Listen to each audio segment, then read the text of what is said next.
गुरु नानक पद पंकज बंदन पद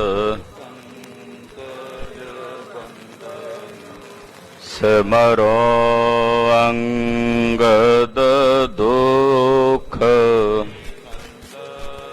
गुर अमरदास हृदय नित हृदय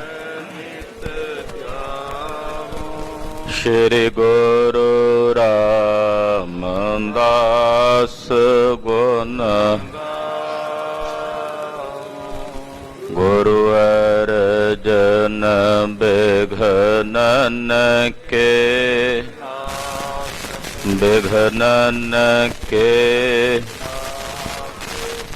हर गोविंद शुभ मत श्री हर राय नमो कर जोरी नमो श्री हर कृष्ण मनाओ तेग बहादुर परम जी परम कृपाला श्री गुरु गोबिंद सिंह बिसाला रोदरा पर पुन सीसा जी पुन सीसा बंदों बार बार जगदीसा एकंकारा सतगुरु तेह प्रसाद सच होए वाहे गुरु जी की फतेह है विघ्न विनाशन सोए इसमें है अमृत ज्ञान है मानक भगत वैराग गुरु ग्रंथ साहिब उदद बंदों कर अनुराग गुरु ग्रंथ साहिब उदद बंदों कर अनुराग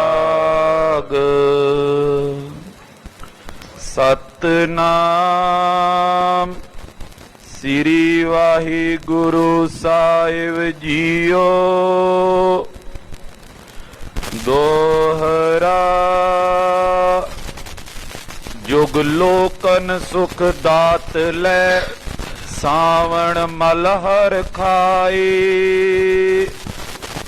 महिमा जानी गुरु की अपर न को अधिकाई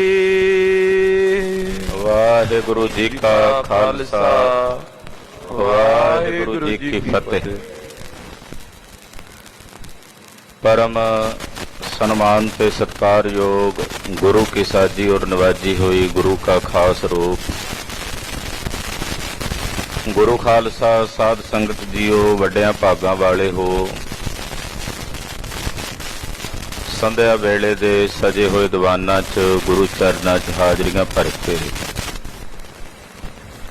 वालिए कोल आलम सतगुरु धन गुरु ग्रंथ साहब जी दे दर्शन कर रहे हो। ये जीवन दियां वो घड़ियां हन जिन्हां घड़ियां नूं सुभागियां घड़ियां कह सकदे। ये भागां भरिया वेला है। धन गुरु नानक देव साहिब सच्चे पातशाह गरीब नवाज पातशाह का अज ज्योति जोत दिवस दिहाड़ा भी है। कहण मात्र वास्ते इतिहासक दिन होने करके असीं इहनूं चेते करते हाँ, पर चेते रखियो गुरु नानक साहब किते गए नहीं, अज भी हाजिर हैं। ਇਤਿਹਾਸਕ ਘਟਨਾ ਹੈ ਕਿ ਅੱਜ ਦੇ ਦਿਨ ਕਰਤਾਰਪੁਰ ਸਾਹਿਬ ਦੀ ਧਰਤੀ ਤੇ ਸਤਿਗੁਰੂ ਜੋਤੀ ਜੋਤ ਸਮਾਏ। ਪਰ ਜਦੋਂ ਅੰਦਰ ਜਾ ਕੇ ਸੇਵਾਦਾਰਾਂ ਵੇਖਿਆ ਸੀ, ਉੱਥੇ ਕੱਲਾ ਚਾਦਰਾ ਹੈ, ਸਾਹਿਬ ਦਾ ਸਰੀਰ ਨਹੀਂ। ਉਹ ਇਹ ਦਰਸਾਉਂਦਾ ਹੈ ਕਿ ਸਤਿਗੁਰੂ ਕਿਤੇ ਗਏ ਨਹੀਂ, ਹਾਜ਼ਰ ਹਨ। ਗੁਰੂ ਗ੍ਰੰਥ ਸਾਹਿਬ ਜੀ ਦਾ ਰੂਪ ਹੋ ਕੇ ਸਿੱਖਾਂ ਨੂੰ ਦਰਸ਼ਨ ਦੇ ਰਹੇ ਨੇ। ਜਿੱਥੇ ਗੁਰਸਿੱਖ ਅਰਾਧਦੇ ਹਨ, ਸਿਮਰਦੇ ਹਨ, ਉੱਥੇ ਧੰਨ ਗੁਰੂ ਨਾਨਕ ਸਾਹਿਬ ਸੱਚੇ ਪਾਤਸ਼ਾਹ ਆਪਣੇ ਸੇਵਕਾਂ ਦੀ ਸਹਾਇਤਾ ਕਰਦੇ ਆ, ਹਾਜ਼ਰ ਹੁੰਦੇ। ਸਤਿਗੁਰੂ ਗੁਰੂ ਨਾਨਕ ਸਾਹਿਬ ਦੇ ਜੋਤੀ ਜੋਤ ਦਿਵਸ ਤੇ ਗੁਰਦੇਵ ਦੇ ਚਰਨਾਂ ਤੇ ਬਾਰੰਬਾਰ ਨਮਸਕਾਰ। ਗੁਰੂ ਕਥਾ ਸਤਿਗੁਰਾਂ ਦੀ ਅੰਮ੍ਰਿਤ ਕਥਾ, ਇਹ ਨਿਰੰਕਾਰ ਦੀ ਕਥਾ ਹੈ, ਅਕਾਲ ਪੁਰਖ ਦੀ ਕਥਾ ਹੈ, ਅਕਥ ਕਥਾ ਹੈ, ਜਿਸ ਨੂੰ ਪੜ੍ਹਨ ਸੁਣਨ ਦਾ ਸੁਭਾਗ ਸਾਨੂੰ ਪ੍ਰਾਪਤ ਹੋ ਰਿਹਾ ਹੈ। ਰੋਮ ਰੋਮ ਕਰਕੇ ਗੁਰਦੇਵ ਦਾ ਸ਼ੁਕਰਾਨਾ ਹੈ। ਧੰਨ ਗੁਰੂ ਅਮਰਦਾਸ ਸਾਹਿਬ ਸੱਚੇ ਪਾਤਸ਼ਾਹ ਜੀ ਮਹਾਰਾਜ ਜੀ ਦੇ ਸੇਵਕ ਬਾਬਾ ਸਾਵਣ ਮੱਲ ਜੀ, ਮਨ ਵਿੱਚ ਫੁਰਨਾ ਆਇਆ ਕਿ ਜੇ ਮੈਂ ਵਾਪਸ ਗਿਆ ਤੇ ਰੁਮਾਲ ਲੈ ਲੈਣਗੇ ਸਤਿਗੁਰੂ, ਮੇਰੀ ਮਾਨਤਾ ਪੂਜਾ ਜਾਂਦੀ ਰਹੇਗੀ। ਤਾਲ ਮਟੋਲਾ ਕੀਤਾ, ਸਤਿਗੁਰਾਂ ਦਾ ਸੁਨੇਹਾ ਵਾਪਸ ਮੋੜ ਦਿੱਤਾ। ਗੁਰਦੇਵ ਨੇ ਕਲਾ ਵਰਤਾਈ, ਬਾਬਾ ਸਾਵਣ ਮੱਲ ਜੀ ਨੂੰ ਪਛਤਾਵਾ ਕਰਕੇ ਆਪਣੀ ਗਲਤੀ ਦੀ ਮਾਫੀ ਮੰਗਣ ਵਾਸਤੇ ਬਾਬਾ ਸਾਵਣ ਮੱਲ ਜੀ ਹਰੀਪੁਰ ਤੋਂ ਰਾਜੇ ਨੂੰ ਉਹਦੀਆਂ ਰਾਣੀਆਂ ਸਮੇਤ ਨਾਲ ਲੈ ਕੇ ਗੋਇੰਦਵਾਲ ਸਾਹਿਬ ਆਏ। ਅਹਿਲਕਾਰ, ਵਜ਼ੀਰ, ਸੈਨਾ, ਬਹੁਤ ਸਾਰੀ ਫੌਜ ਉਹਦੇ ਨਾਲ ਆਈ। ਗੁਰੂ ਚਰਨਾਂ 'ਚ ਹਾਜ਼ਰ ਹੋ ਕੇ ਬਾਬਾ ਸਾਵਣ ਮੱਲ ਜੀ ਨੇ ਖਿਮਾ ਯਾਚਨਾ ਕੀਤੀ।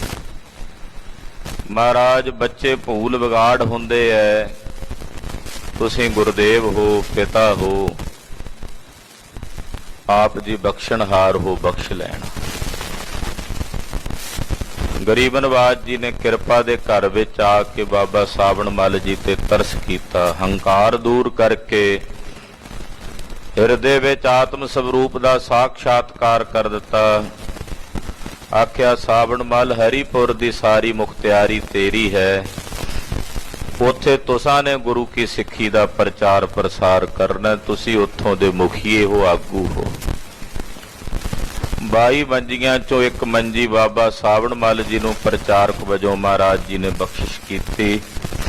ਆਓ ਮਨ ਬਿਰਤੀਆਂ ਇਕਾਗਰ ਕਰਕੇ ਸਤਿਗੁਰੂ ਜੀ ਦੀ ਪਾਵਨ ਪਵਿੱਤਰ ਕਥਾ ਸਰਵਣ ਕਰੀਏ। ਗੁਰੂ ਅਮਰਦਾਸ ਕੀ ਅਕਥ ਕਥਾ ਹੈ, ਇੱਕ ਜਿਹੀ ਕਛ ਕਹੀ ਨਾ ਜਾਏ। ਧੰਨ ਗੁਰੂ ਅਮਰਦਾਸ ਸਾਹਿਬ ਜੀ ਦੇ ਚਰਨਾਂ ਵਿੱਚ ਆਪਣੀਆਂ ਹਾਜ਼ਰੀਆਂ ਲਵਾਉਂਦਿਆਂ, ਰਸਨਾ ਪਵਿੱਤਰ ਕਰਦਿਆਂ ਆਖੋ ਜੀ, ਸਤਨਾਮ ਸ੍ਰੀ ਵਾਹਿਗੁਰੂ ਸਾਹਿਬ ਜੀ। ਸਤਨਾਮ ਸ੍ਰੀ ਵਾਹਿਗੁਰੂ ਸਾਹਿਬ ਜੀ। ਦੋਹਰਾ ਜੁਗ ਲੋਕਨ ਸੁਖ ਦਾਤ ਲੈ, ਸਾਵਣ ਮੱਲ ਹਰ ਖਾਈ। ਬਾਬਾ ਸਾਵਣ ਮੱਲ ਜੀ ਨੂੰ ਦੋਹਾਂ ਜਹਾਨਾਂ ਦਾ ਸੁੱਖ ਸਤਿਗੁਰੂ ਜੀ ਨੇ ਬਖਸ਼ ਦਿੱਤਾ। ਪਾਤਸ਼ਾਹ ਐਸੇ ਸਮਰੱਥ ਨੇ, ਆਪਣੇ ਜਿਸ ਸੇਵਕ ਤੇ ਤੁੱਠਦੇ ਨੇ ਉਹਦਾ ਲੋਕ ਪਰਲੋਕ ਸਵਾਰ ਦਿੰਦੇ ਹਨ। ਬਾਬਾ ਸਾਵਣ ਮੱਲ ਜੀ ਨੇ ਗੁਰੂ ਸਾਹਿਬ ਦੀ ਖੁਸ਼ੀ ਲਈ ਦੋਹਾਂ ਜਹਾਨਾਂ ਦਾ ਸੁੱਖ ਗੁਰੂ ਚਰਨਾਂ ਚੋਂ ਪ੍ਰਾਪਤ ਕੀਤਾ। ਮਹਿਮਾ ਜਾਨੀ ਗੁਰੂ ਕੀ, ਅਪਰ ਨ ਕੋ ਅਧਿਕਾਏ। ਸਤਿਗੁਰਾਂ ਦੀ ਮਹਿਮਾ ਜਾਣ ਲਈ ਬਾਬਾ ਸਾਵਣ ਮੱਲ ਜੀ ਸਮਝ ਗਏ ਕਿ ਸਤਿਗੁਰੂ ਜੈਸਾ ਕੋਈ ਨਹੀਂ, ਕੋ ਹਰ ਸਮਾਨ ਨਹੀਂ ਰਾਜਾ। ਸਤਿਗੁਰਾਂ ਤੋਂ ਵੱਡਾ ਨਹੀਂ ਹੋ ਸਕਦਾ ਕੋਈ। ਸਿੱਖ ਜਿੰਨੀ ਮਰਜ਼ੀ ਸਾਧਨਾ ਕਰੇ, ਬੰਦਗੀ ਕਰੇ, ਗੁਰੂ ਦੇ ਤੁੱਲ ਥੋੜੀ ਹੋ ਸਕਦਾ ਹੈ। ਹਾਂ, ਜਦੋਂ ਉਹ ਸਿੱਖ ਗੁਰੂ ਵਿੱਚ ਇੱਕਮਿਕ ਹੋ ਕੇ ਆਪਣੀ ਹਸਤੀ ਮਿਟਾ ਦੇਵੇ ਤੇ ਫਿਰ ਗੁਰੂ ਭਾਈ ਲਹਿਣਾ ਰੂਪ ਹੋ ਸਕਦਾ ਹੈ, ਗੁਰੂ ਅੰਗਦ ਰੂਪ ਹੋ ਸਕਦੇ ਹਨ। ਪਰ ਜਦੋਂ ਤੱਕ ਸਿੱਖ ਹੈ, ਉਦੋਂ ਤੱਕ ਸਿੱਖ ਹੀ ਰਹੇਗਾ ਨਾ। ਸਿੱਖ ਅੰਦਰ ਤੇ ਕਦੇ ਵੀ ਇਹ ਬਿਰਤੀ ਨਹੀਂ ਆਉਣੀ ਚਾਹੀਦੀ ਨਾ ਵੀ ਮੈਂ ਆਪਣੇ ਗੁਰੂ ਦੇ ਮਨਿੰਦ ਆਪਣੀ ਪੂਜਾ ਕਰਾਵਾਂ। ਗੁਰੂ ਕਰਕੇ ਸਿੱਖ ਦੀ ਪੂਜਾ ਹੋਵੇ ਇਹ ਤਾਂ ਹੈ, ਪਰ ਜੇ ਸਿੱਖ ਇਹ ਸਮਝੇ ਵੀ ਮੇਰੀ ਪੂਜਾ ਗੁਰੂ ਦੇ ਬਰਾਬਰ ਹੋਵੇ ਫਿਰ ਉਹ ਸਿੱਖ ਥੋੜੀ ਹੈ, ਉਹ ਤਾਂ ਫਿਰ ਗੁਰੂ ਦਾ ਸ਼ਰੀਕ ਹੋਇਆ। ਇਹ ਸਾਰੀ ਗੱਲ ਬਾਬਾ ਸਾਵਣ ਮੱਲ ਜੀ ਦੀ ਸਮਝ ਵਿੱਚ ਪੈ ਗਈ। ਸਵਈਆ ਛੰਦ ਜਥਾ ਜੋਗ ਸ਼੍ਰੀ ਸਤਿਗੁਰ ਕੀਨਸ। ਸਤਿਗੁਰੂ ਜੀ ਨੇ ਜਥਾ ਯੋਗ ਜੋ ਚਾਹੀਦਾ ਸੀ ਗੁਰੂ ਨੂੰ ਕਰਨਾ ਉਹ ਗੁਰੂ ਪਾਤਸ਼ਾਹ ਨੇ ਕੀਤਾ। ਕਿਉਂਕਿ ਸਿੱਖ ਅੰਦਰ ਜੇ ਹੰਕਾਰ ਆਇਆ ਕਿਤੇ ਉਹ ਸਿੱਖ ਨਿੱਗਰ ਨਾ ਜਾਏ, ਉਹਦੀ ਰੱਖਿਆ ਕਰਨੀ ਗੁਰੂ ਦਾ ਕਰਤੱਵ ਹੈ। ਤੋ ਸਤਿਗੁਰੂ ਜੀ ਨੇ ਜਥਾ ਯੋਗ ਕੀਤਾ ਹੈ। ਮਮ ਮਨ ਕੋ ਨਾਸਿਓ ਹੰਕਾਰ। ਬਾਬਾ ਸਾਵਣ ਮੱਲ ਜੀ ਸਮਝ ਗਏ ਗੁਰੂ ਪਾਤਸ਼ਾਹ ਨੇ ਜੋ ਕੀਤਾ ਸਹੀ ਕੀਤਾ। ਮੇਰੇ ਮਨ ਦਾ ਹੰਕਾਰ ਸਤਿਗੁਰੂ ਜੀ ਨੇ ਦੂਰ ਕੀਤਾ, ਨਿਵਾਰਿਆ ਹੈ। ਸੰਗਤ ਦਈ ਗੁਪਤ ਬਸ ਹੋਏ। ਫਿਰ ਸਤਿਗੁਰੂ ਜੀ ਨੇ ਮੇਰੇ ਤੇ ਦਇਆ ਕਰਕੇ ਮੈਨੂੰ ਜਿਤਨੇ ਗੁਪਤ ਮੰਡਲ ਦੀ ਸ਼ਕਤੀਆਂ ਹਨ ਉਹ ਸਾਰੀਆਂ ਸ਼ਕਤੀਆਂ ਮੇਰੇ ਵਸ ਕੀਤੀਆਂ ਨੇ, ਸਤਿਗੁਰਾਂ ਨੇ ਮੇਰੇ ਤਾਬਿਆਂ ਕਰ ਦਿੱਤੀਆਂ ਨੇ। ਕਾਰਜ ਸਗਰੇ ਦਈ ਸੁਧਾਰ। ਔਰ ਮੇਰੇ ਸਾਰੇ ਕਾਰਜ ਸਤਿਗੁਰੂ ਜੀ ਨੇ ਸੁਧਾਰ ਦਿੱਤੇ ਨੇ, ਸਵਾਰ ਦਿੱਤੇ ਹਨ। ਮੁੱਦਤ ਹੋਏ ਕਰ ਬਿਨੈ ਬਖਾਨੀ। ਬੜੇ ਖੁਸ਼ ਹੋਏ ਬਾਬਾ ਸਾਵਣ ਮੱਲ ਜੀ, ਪ੍ਰਸੰਨ ਹੋ ਕੇ ਖੁਸ਼ ਹੋ ਕੇ ਗੁਰੂ ਚਰਨਾਂ 'ਚ ਬੇਨਤੀ ਕਰਦਿਆਂ ਬੋਲੇ, ਆਇਓ ਭੂਪ ਸੈਤ ਪਰਵਾਰ। ਮਹਾਰਾਜ ਜੀ ਹਰੀਪੁਰ ਦਾ ਰਾਜਾ ਆਪਣੀਆਂ ਰਾਣੀਆਂ ਸਮੇਤ, ਐਲਕਾਰਾਂ ਵਜ਼ੀਰਾਂ ਸੈਨਾ ਸਮੇਤ ਤੁਹਾਡੇ ਦਰਸ਼ਨ ਕਰਨ ਵਾਸਤੇ ਆਇਆ ਹੈ। ਸੈਨਾ ਪਰਜਾ ਸਚਿਵ ਸੰਗ ਸਗਰੇ। ਮਹਾਰਾਜ ਬਹੁਤ ਵੱਡੀ ਸੈਨਾ, ਬੜੇ ਬੜੇ ਵੱਡੇ ਵਜ਼ੀਰ ਨੇ ਉਹਦੇ, ਔਰ ਪਰਜਾ ਵਿੱਚੋਂ ਬਹੁਤ ਸਾਰੇ ਹਰੀਪੁਰ ਦੇ ਜਿਹੜੇ ਵਸਿੰਦੇ ਨੇ ਉਹ ਵੀ ਆਏ ਹਨ। ਮੈਖੀ ਆਦਿਕ ਔਰ ਜਿਦਾਰ। ਰਾਜੇ ਦੀਆਂ ਬਹੁਤ ਸਾਰੀਆਂ ਰਾਣੀਆਂ ਹਨ, ਫਿਰ ਅੱਗੋਂ ਉਹਨਾਂ ਦੀਆਂ ਦਾਸੀਆਂ ਗੋਲੀਆਂ ਹਨ। ਆਗਿਆ ਰਾਵਰ ਕੀ ਅਬ ਹੋਵੇ। ਮਹਾਰਾਜ ਜੀ ਆਪ ਜੀ ਦੀ ਆਗਿਆ ਹੋਵੇ, ਜੇ ਆਪ ਜੀ ਦੀ ਇਜਾਜ਼ਤ ਹੋਵੇ। ਦਰਸ਼ਨ ਕਰੇ ਸਮੀਪੀਆਨ। ਉਹ ਸਾਰੇ ਚੱਲ ਕੇ ਆਉਣ ਆਪ ਜੀ ਦੇ ਚਰਨਾਂ ਵਿੱਚ ਤੇ ਆ ਕੇ ਆਪ ਜੀ ਦੇ ਦਰਸ਼ਨ ਕਰਨ, ਪਰ ਉਹਦੇ ਲਈ ਪਹਿਲਾਂ ਆਪ ਜੀ ਆਗਿਆ ਦਿਓ ਤਦੇ ਆਵਣਗੇ। ਅਬਿਲਾਖਾ ਤਿਨ ਪੂਰਨ ਪ੍ਰਾਪਤ। ਮਹਾਰਾਜ ਜੀ ਉਹਨਾਂ ਦੇ ਮਨ ਦੀ ਅਬਿਲਾਖਾ ਪੂਰਨ ਹੋ ਜਾਏ, ਉਹਨਾਂ ਦੇ ਮਨ ਦੀ ਕਾਮਨਾ ਪੂਰਨ ਹੋ ਜਾਵੇ, ਐਸਾ ਤਰਸ ਕਰੋ। ਕਰੇ ਬਿਲੋਚਨ ਸਫਲ ਮਹਾਨ। ਮਹਾਰਾਜ ਉਹ ਆਪਣੇ ਨੇਤਰ ਸਫਲੇ ਕਰ ਲੈਣ, ਜਦੋਂ ਆਉਣਗੇ ਤੁਹਾਡੇ ਦਰਸ਼ਨ ਕਰਨਗੇ ਉਹਨਾਂ ਦੇ ਨੇਤਰ ਸਫਲੇ ਹੋਣਗੇ। ਹੋਏ ਪੁਨੀਤ ਪਾਪ ਸਭ ਨਾਸੇ। ਤੁਹਾਡੇ ਦਰਸ਼ਨ ਕਰਕੇ ਪੁਨੀਤ ਹੋਣਗੇ, ਪਵਿੱਤਰ ਹੋਣਗੇ, ਉਹਨਾਂ ਦੇ ਸਾਰੇ ਪਾਪ ਨਸ਼ਟ ਭ੍ਰਸ਼ਟ ਹੋ ਜਾਣਗੇ। ਨੇਤਰੀ ਸਤਿਗੁਰੂ ਪੇਖਣਾ। ਮਹਾਰਾਜ ਤੁਹਾਡੇ ਦਰਸ਼ਨ ਕਰਕੇ ਪਵਿੱਤਰ ਹੋਣਗੇ, ਪਾਵਨ ਹੋਣਗੇ। ਪਾਵੇਂ ਪੁੰਨ ਬੰਦਨਾ ਠਾਨ। ਤੁਹਾਡੇ ਚਰਨਾਂ ਤੇ ਬੰਦਨਾ ਕਰਕੇ ਉਹਨਾਂ ਨੂੰ ਪੁੰਨਾਂ ਦੀ ਪ੍ਰਾਪਤੀ ਹੋਵੇਗੀ। ਮਹਾਰਾਜ ਤੁਹਾਡੇ ਦਰਸ਼ਨ ਕਰਕੇ ਉਹਨਾਂ ਦੇ ਪਾਪ ਕੱਟੇ ਜਾਣਗੇ ਔਰ ਉਹਨਾਂ ਦੇ ਪੁੰਨਾਂ ਵਿੱਚ ਵਾਧਾ ਹੋਵੇਗਾ। ਜਿਨ੍ਹਾਂ ਦੇ ਪੁੰਨਾਂ 'ਚ ਵਾਧਾ ਹੁੰਦਾ ਉਹਨਾਂ ਨੂੰ ਸੁੱਖ ਪ੍ਰਾਪਤ ਹੁੰਦਾ। ਆਖੋ ਸਤਿਨਾਮ ਸ੍ਰੀ ਵਾਹਿਗੁਰੂ। ਦੋ ਨੇ ਪਾਪ ਤੇ ਦੂਸਰੇ ਨੇ ਪੁੰਨ। ਪਾਪ ਕਰਮ ਅੱਗੇ ਆ ਜਾਣ ਤਾਂ ਦੁੱਖ ਆਉਂਦਾ, ਪੁੰਨ ਕਰਮ ਅੱਗੇ ਆ ਜਾਣ ਤਾਂ ਸੁੱਖ ਦੀ ਪ੍ਰਾਪਤੀ ਹੁੰਦੀ ਹੈ। ਜਦੋਂ ਸਿੱਖ ਗੁਰੂ ਚਰਨਾਂ 'ਚ ਆ ਕੇ ਨਮਸਕਾਰ ਕਰਦਾ ਹੈ, ਸਤਿਗੁਰੂ ਜੀ ਦੇ ਦਰਸ਼ਨ ਕਰਦਾ ਹੈ, ਉਦੋਂ ਸਿੱਖ ਨੂੰ ਪੁੰਨਾਂ ਦੀ ਪ੍ਰਾਪਤੀ ਹੁੰਦੀ ਤੇ ਜਿੰਨੇ ਪੁੰਨ ਵਧਣਗੇ ਸੁੱਖ ਪ੍ਰਾਪਤ ਹੋਵੇਗਾ। ਮਹਾਰਾਜ ਜੀ ਉਹ ਜਦੋਂ ਆ ਕੇ ਆਪ ਜੀ ਦੇ ਦਰਸ਼ਨ ਕਰਨਗੇ ਉਹਨਾਂ ਨੂੰ ਪੁੰਨਾਂ ਦੀ ਪ੍ਰਾਪਤੀ ਹੋਵੇਗੀ। ਸ਼ਰਧਾ ਤਰ ਤੁਰ ਤੇ ਏ ਗਮਨਿਓ। ਮਹਾਰਾਜ ਹਰੀਪੁਰ ਤੋਂ ਮਨ 'ਚ ਸ਼ਰਧਾ ਧਾਰਨ ਕਰਕੇ ਰਾਜਾ ਆਇਆ ਹੈ। ਤੁਮ ਅੰਤਰ ਜਾਮੀ ਸਭ ਜਾਨ। ਮਹਾਰਾਜ ਤੁਹਾਨੂੰ ਕਹਿਣ ਤੇ ਦੱਸਣ ਦੀ ਲੋੜ ਨਹੀਂ, ਤੁਸੀਂ ਅੰਤਰਜਾਮੀ ਹੋ, ਤੁਸੀਂ ਰਾਜੇ ਦੇ ਮਨ ਦੀ ਅਭਿਲਾਖਾ ਜਾਣਦੇ ਹੋ। ਸ੍ਰੀ ਗੁਰ ਅਮਰਦਾਸ ਕਰ ਕਰੁਣਾ। ਜਦੋਂ ਬਾਬਾ ਸਾਵਣ ਮੱਲ ਜੀ ਨੇ ਇਸ ਤਰ੍ਹਾਂ ਬੇਨਤੀ ਕੀਤੀ, ਸੁਣ ਕੇ ਧੰਨ ਸ੍ਰੀ ਗੁਰੂ ਅਮਰਦਾਸ ਸਾਹਿਬ ਕਿਰਪਾ ਦੇ ਘਰ ਵਿੱਚ ਆਏ ਤੇ ਬੋਲੇ, ਕਯੋ ਦੇਗ ਤੇ ਭੋਜਨ ਖਾਏ। ਮਹਾਰਾਜ ਜੀ ਕਹਿਣ ਲੱਗੇ, ਸਾਵਣ ਮੱਲ ਤੈਨੂੰ ਸਾਡੀ ਮਰਜ਼ਾਦਾ ਦਾ ਪਤਾ ਹੈ। ਜੇ ਸਾਡੇ ਉਹਨਾਂ ਨੇ ਦਰਸ਼ਨ ਕਰਨੇ ਹਨ ਤਾਂ ਪਹਿਲਾਂ ਪੰਗਤ ਵਿੱਚ ਬੈਠ ਕੇ ਭੋਜਨ ਛਕਣ। ਰਾਜੇ ਨੂੰ ਕਹੋ ਆਪਣੇ ਵਜ਼ੀਰਾਂ ਅਹਿਲਕਾਰਾਂ ਸਮੇਤ ਜਿੰਨੇ ਵੀ ਆਉਣਾ ਸਾਡੇ ਪਾਸ, ਪਹਿਲਾਂ ਪੰਗਤ ਵਿੱਚ ਦੇਗ ਵਿੱਚ ਬੈਠ ਕੇ ਭੋਜਨ ਛਕੋ। ਨਰ ਸੰਗੀ ਸਭਈ ਸੰਗ ਆਨੇ। ਔਰ ਉਹਦੇ ਨਾਲ ਜਿੰਨੇ ਨਰ ਆਏ ਨੇ ਮਨੁੱਖ, ਉਹ ਨਾਲ ਸਾਰੇ ਚੱਲ ਕੇ ਆ ਜਾਣ।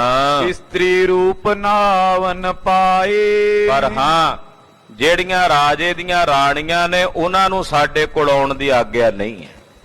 ਮਹਾਰਾਜ ਜੀ ਕਹਿੰਦੇ ਉਹਨਾਂ ਨੂੰ ਸਾਡੇ ਕੋਲ ਆਉਣ ਦੀ ਆਗਿਆ ਨਹੀਂ। ਉਹਦਾ ਕਾਰਨ ਸੀ, ਐਸਾ ਨਹੀਂ ਕਿ ਗੁਰੂ ਅਮਰਦਾਸ ਸਾਹਿਬ ਦੇ ਦਰਬਾਰ 'ਚ ਇਸਤਰੀਆਂ ਨਹੀਂ ਸਨ ਜਾਂਦੀਆਂ। ਅੱਗੇ ਕਥਾ ਆਵਣੀ ਹੈ ਕਿ ਜਦੋਂ ਬੀਬੀ ਮਥੋ ਨੂੰ ਮੁਰਾਰੀ ਨਾਲ ਵਿਆਹਿਆ, ਅੱਗੇ ਕਥਾ ਆਵਣੀ ਹੈ ਜਿਵੇਂ ਬਾਬੇ ਸੱਚਨ ਸੱਚ ਨੂੰ ਔਰਤ ਜਿਹੜੀ ਮਹਾਰਾਜ ਜੀ ਦੇ ਚਰਨਾਂ 'ਚ ਹਾਜ਼ਰ ਹੋਈ ਸੀ ਰਾਜੇ ਦੀ ਰਾਣੀ ਅੱਗੇ। ਕਹਿਣ ਦਾ ਮਤਲਬ ਹੈ ਗੁਰੂ ਸਾਹਿਬ ਦਾ ਹੁਕਮ ਸੀ ਕਿ ਸਾਡੇ ਦਰਬਾਰ ਵਿੱਚ ਭੜਕੀਲੇ ਲਚਕੀਲੇ ਜਿਹੜੇ ਬਸਤਰ ਹਨ ਜਾਂ ਚਿਹਰੇ ਦੇ ਉੱਤੇ ਘੁੰਡ ਕੱਢ ਕੇ, ਕਿਉਂਕਿ ਇਸਤਰੀਆਂ ਜਿਹੜੀਆਂ ਸਨ ਰਾਣੀਆਂ ਇਹ ਪਰਦੇ 'ਚ ਰਹਿੰਦੀਆਂ ਸੀ, ਤੋ ਚਿਹਰੇ ਤੇ ਪਰਦਾ ਕਰਕੇ ਆਉਣਗੀਆਂ, ਉਹਨਾਂ ਨੂੰ ਸਾਡੇ ਦਰਬਾਰ 'ਚ ਆਉਣ ਦੀ ਇਜਾਜ਼ਤ ਨਹੀਂ ਹੈ। ਇਹ ਗੁਰੂ ਸਾਹਿਬ ਨੇ ਕਹਿ ਦਿੱਤਾ। ਹਾਂ, ਰਾਜੇ ਹਰੀਪੁਰ ਦੇ ਨਾਲ ਜਿਹੜੇ ਉਹਦੇ ਵਜ਼ੀਰ ਨੇ, ਉਹਦੀ ਸੈਨਾ ਹੈ ਜਾਂ ਹੋਰ ਉਹਦੇ ਨਾਲ ਕੋਈ ਉੱਥੋਂ ਸੱਜਣ ਆਏ ਨੇ, ਉਹ ਪਹਿਲਾਂ ਲੰਗਰ 'ਚ ਪ੍ਰਸ਼ਾਦਾ ਛਕਣ, ਫਿਰ ਸਾਡੇ ਦਰਬਾਰ 'ਚ ਆ ਜਾਣ। ਪਰ ਜਿਹੜੀਆਂ ਰਾਜੇ ਦੀਆਂ ਰਾਣੀਆਂ ਹਨ ਉਹਨਾਂ ਨੂੰ ਆਉਣ ਦੀ ਆਗਿਆ ਨਹੀਂ। ਪੁਨ ਸਾਵਣ ਅਰਦਾਸ ਬਖਾਨੀ। ਜਦੋਂ ਸਤਿਗੁਰੂ ਜੀ ਨੇ ਬਚਨ ਕਹੇ ਤੇ ਬਾਬਾ ਸਾਵਣ ਮੱਲ ਜੀ ਨੇ ਹੱਥ ਜੋੜ ਕੇ ਬੇਨਤੀ ਕੀਤੀ, ਮਹਾਰਾਜ ਸੁਨੀਏ ਸੁਖਦਾਈ। ਕਹਿਣ ਲੱਗੇ, ਮਹਾਰਾਜ ਸੁੱਖਾਂ ਦੇ ਦਾਤੇ ਸਤਿਗੁਰੂ ਜੀ ਬੇਨਤੀ ਸੁਣੋ। ਚਿਤ ਆਸਾ ਤਰ ਅਧਿਕ ਪ੍ਰੇਮ ਕਰ। ਮਹਾਰਾਜ ਜੀ ਉਹ ਰਾਣੀਆਂ ਵੀ ਆਪਣੇ ਚਿੱਤ 'ਚ ਆਸਾ ਧਾਰਨ ਕਰਕੇ ਆਪ ਜੀ ਦੇ ਚਰਨਾਂ ਦਾ ਪ੍ਰੇਮ ਵਸਾ ਕੇ ਕਹਿ ਨ੍ਰਿਪ ਸੋ ਆਈ ਸਮੁਦਾਇ। ਉਹ ਆਪਣੇ ਪਤੀ ਰਾਜੇ ਹਰੀਪੁਰ ਦੇ ਨਾਲ ਚੱਲ ਕੇ ਆਈਆਂ ਨੇ। ਮਹਾਰਾਜ ਉਹਨਾਂ ਦੇ ਮਨ 'ਚ ਵੀ ਇੱਛਾ ਹੈ ਕਿ ਤੁਹਾਡੇ ਦਰਸ਼ਨ ਕਰਨ। ਕਰੋ ਆਪ ਅਭਿਲਾਖਾ ਪੂਰਨ। ਮਹਾਰਾਜ ਤੁਸੀਂ ਇੱਛਾ ਪੂਰੀਆਂ ਕਰਦੇ ਹੋ। ਉਹਨਾਂ ਰਾਣੀਆਂ ਦੀ ਵੀ ਇੱਛਾ ਆਪ ਜੀ ਪੂਰੀ ਕਰ ਦਿਓ, ਆਪਣੇ ਦਰਸ਼ਨ ਦਿਓ। ਚੈਤ ਦੂਰ ਤੇ ਪਹੁੰਚੀ ਆਏ। ਮਹਾਰਾਜ ਵੇਖੋ ਕਿੰਨੀ ਦੂਰੋਂ ਪੈਂਡਾ ਤੈਅ ਕਰਕੇ ਆਈਆਂ, ਇੱਥੇ ਦਰਵਾਜ਼ੇ ਤੱਕ ਆਪ ਜੀ ਦੇ ਆ ਗਈਆਂ। ਹੁਣ ਅੱਗੇ ਆਉਣ ਦੀ ਆਗਿਆ ਆਪ ਜੀ ਦੇ ਦਿਓ ਕਿ ਉਹ ਆ ਕੇ ਆਪ ਜੀ ਦੇ ਦਰਸ਼ਨ ਕਰ ਲੈਣ।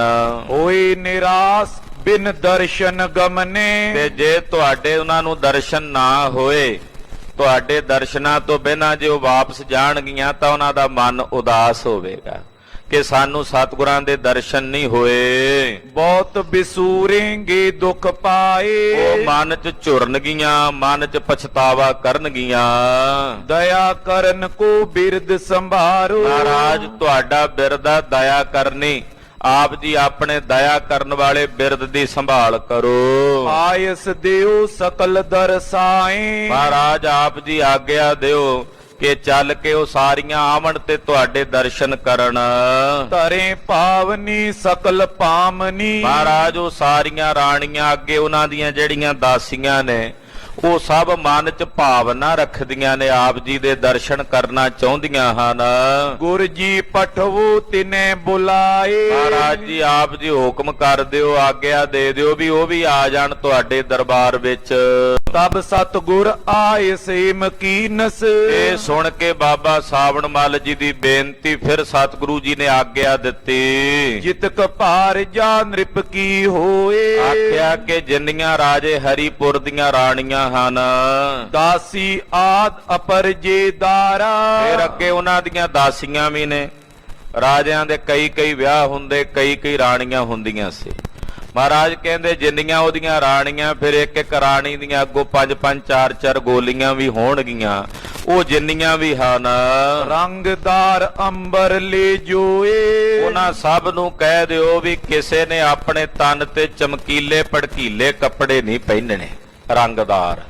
ਸਾਦੇ ਵਸਤਰ ਸਰੀਰ ਤੇ ਧਾਰਨ ਕਰਨ ਸਭ ਸੋ ਕਉ ਸਵੇਤ ਕਰ ਪੋਸ਼ਿਸ਼ ਹੋ ਸਕੇ ਤੇ ਸਫੇਦ ਰੰਗ ਦੀ ਪੁਸ਼ਾਕ ਯਾਨੀ ਕਿ ਬਿਲਕੁਲ ਸਾਦੇ ਸਰਲ ਵਸਤਰ ਜੇ ਉਹਨਾਂ ਨੇ ਆਉਣਾ ਸਾਡੇ ਦਰਬਾਰ 'ਚ ਕਿਉਂਕਿ ਰਾਣੀਆਂ ਹਨ ਉਹ ਤਾਂ ਕਈ ਪ੍ਰਕਾਰ ਦੇ ਆਭੂਸ਼ਣਾਂ ਨਾਲ ਆਪਣੇ ਆਪ ਨੂੰ ਲੱਦ ਕੇ ਰੱਖਦੀਆਂ ਫਿਰ ਚਿਹਰੇ ਤੇ ਪਰਦਾ ਕਰਕੇ ਰੱਖਦੀਆਂ ਮਹਾਰਾਜ ਕਹਿੰਦੇ ਸਾਡੇ ਦਰਬਾਰ ਵਿੱਚ ਆਉਣਾ ਤਾਂ ਚਮਕੀਲੇ ਭੜਕੀਲੇ ਵਸਤਰ ਨਹੀਂ ਸਾਦੇ ਸਰਲ ਵਸਤਰ ਧਾਰਨ ਕਰਕੇ ਉਹ ਰਾਣੀਆਂ ਆਪਣੀਆਂ ਦਾਸੀਆਂ ਸਮੇਤ ਚੱਲ ਕੇ ਆਵਣ ਮੁਖ ਕੋ ਨਹੀਂ ਛੁਪਾਵੇਂ ਕੋਏ ਫਿਰ ਦੂਜੀ ਸ਼ਰਤ ਇਹ ਹੈ ਕਿ ਕਿਸੇ ਨੇ ਚਿਹਰੇ ਤੇ ਘੁੰਡ ਨਹੀਂ ਕੱਢਣਾ ਪਰਦਾ ਨਹੀਂ ਕਰਨਾ ਗੁਰੂ ਸਾਹਿਬ ਜੀ ਨੇ ਜਿਹੜੀਆਂ ਸਮਾਜ ਦੀਆਂ ਉਸ ਵੇਲੇ ਦੀਆਂ ਰੀਤੀਆਂ ਸਨ ਚਿਹਰੇ ਤੇ ਘੁੰਡ ਆਦਿਕ ਕੱਢਣਾ ਆ ਕੁਝ ਦਹਾਕਿਆਂ ਤੋਂ ਸਮਾਪਤ ਹੋਇਆ ਹੈ ਅੱਜ ਤੋਂ 20-30 ਸਾਲ ਪਿੱਛੇ ਚਲੇ ਜਾਈਏ ਤੇ ਆਮ ਹੀ ਨਗਰਾਂ ਪਿੰਡਾਂ ਦੇ ਵਿੱਚ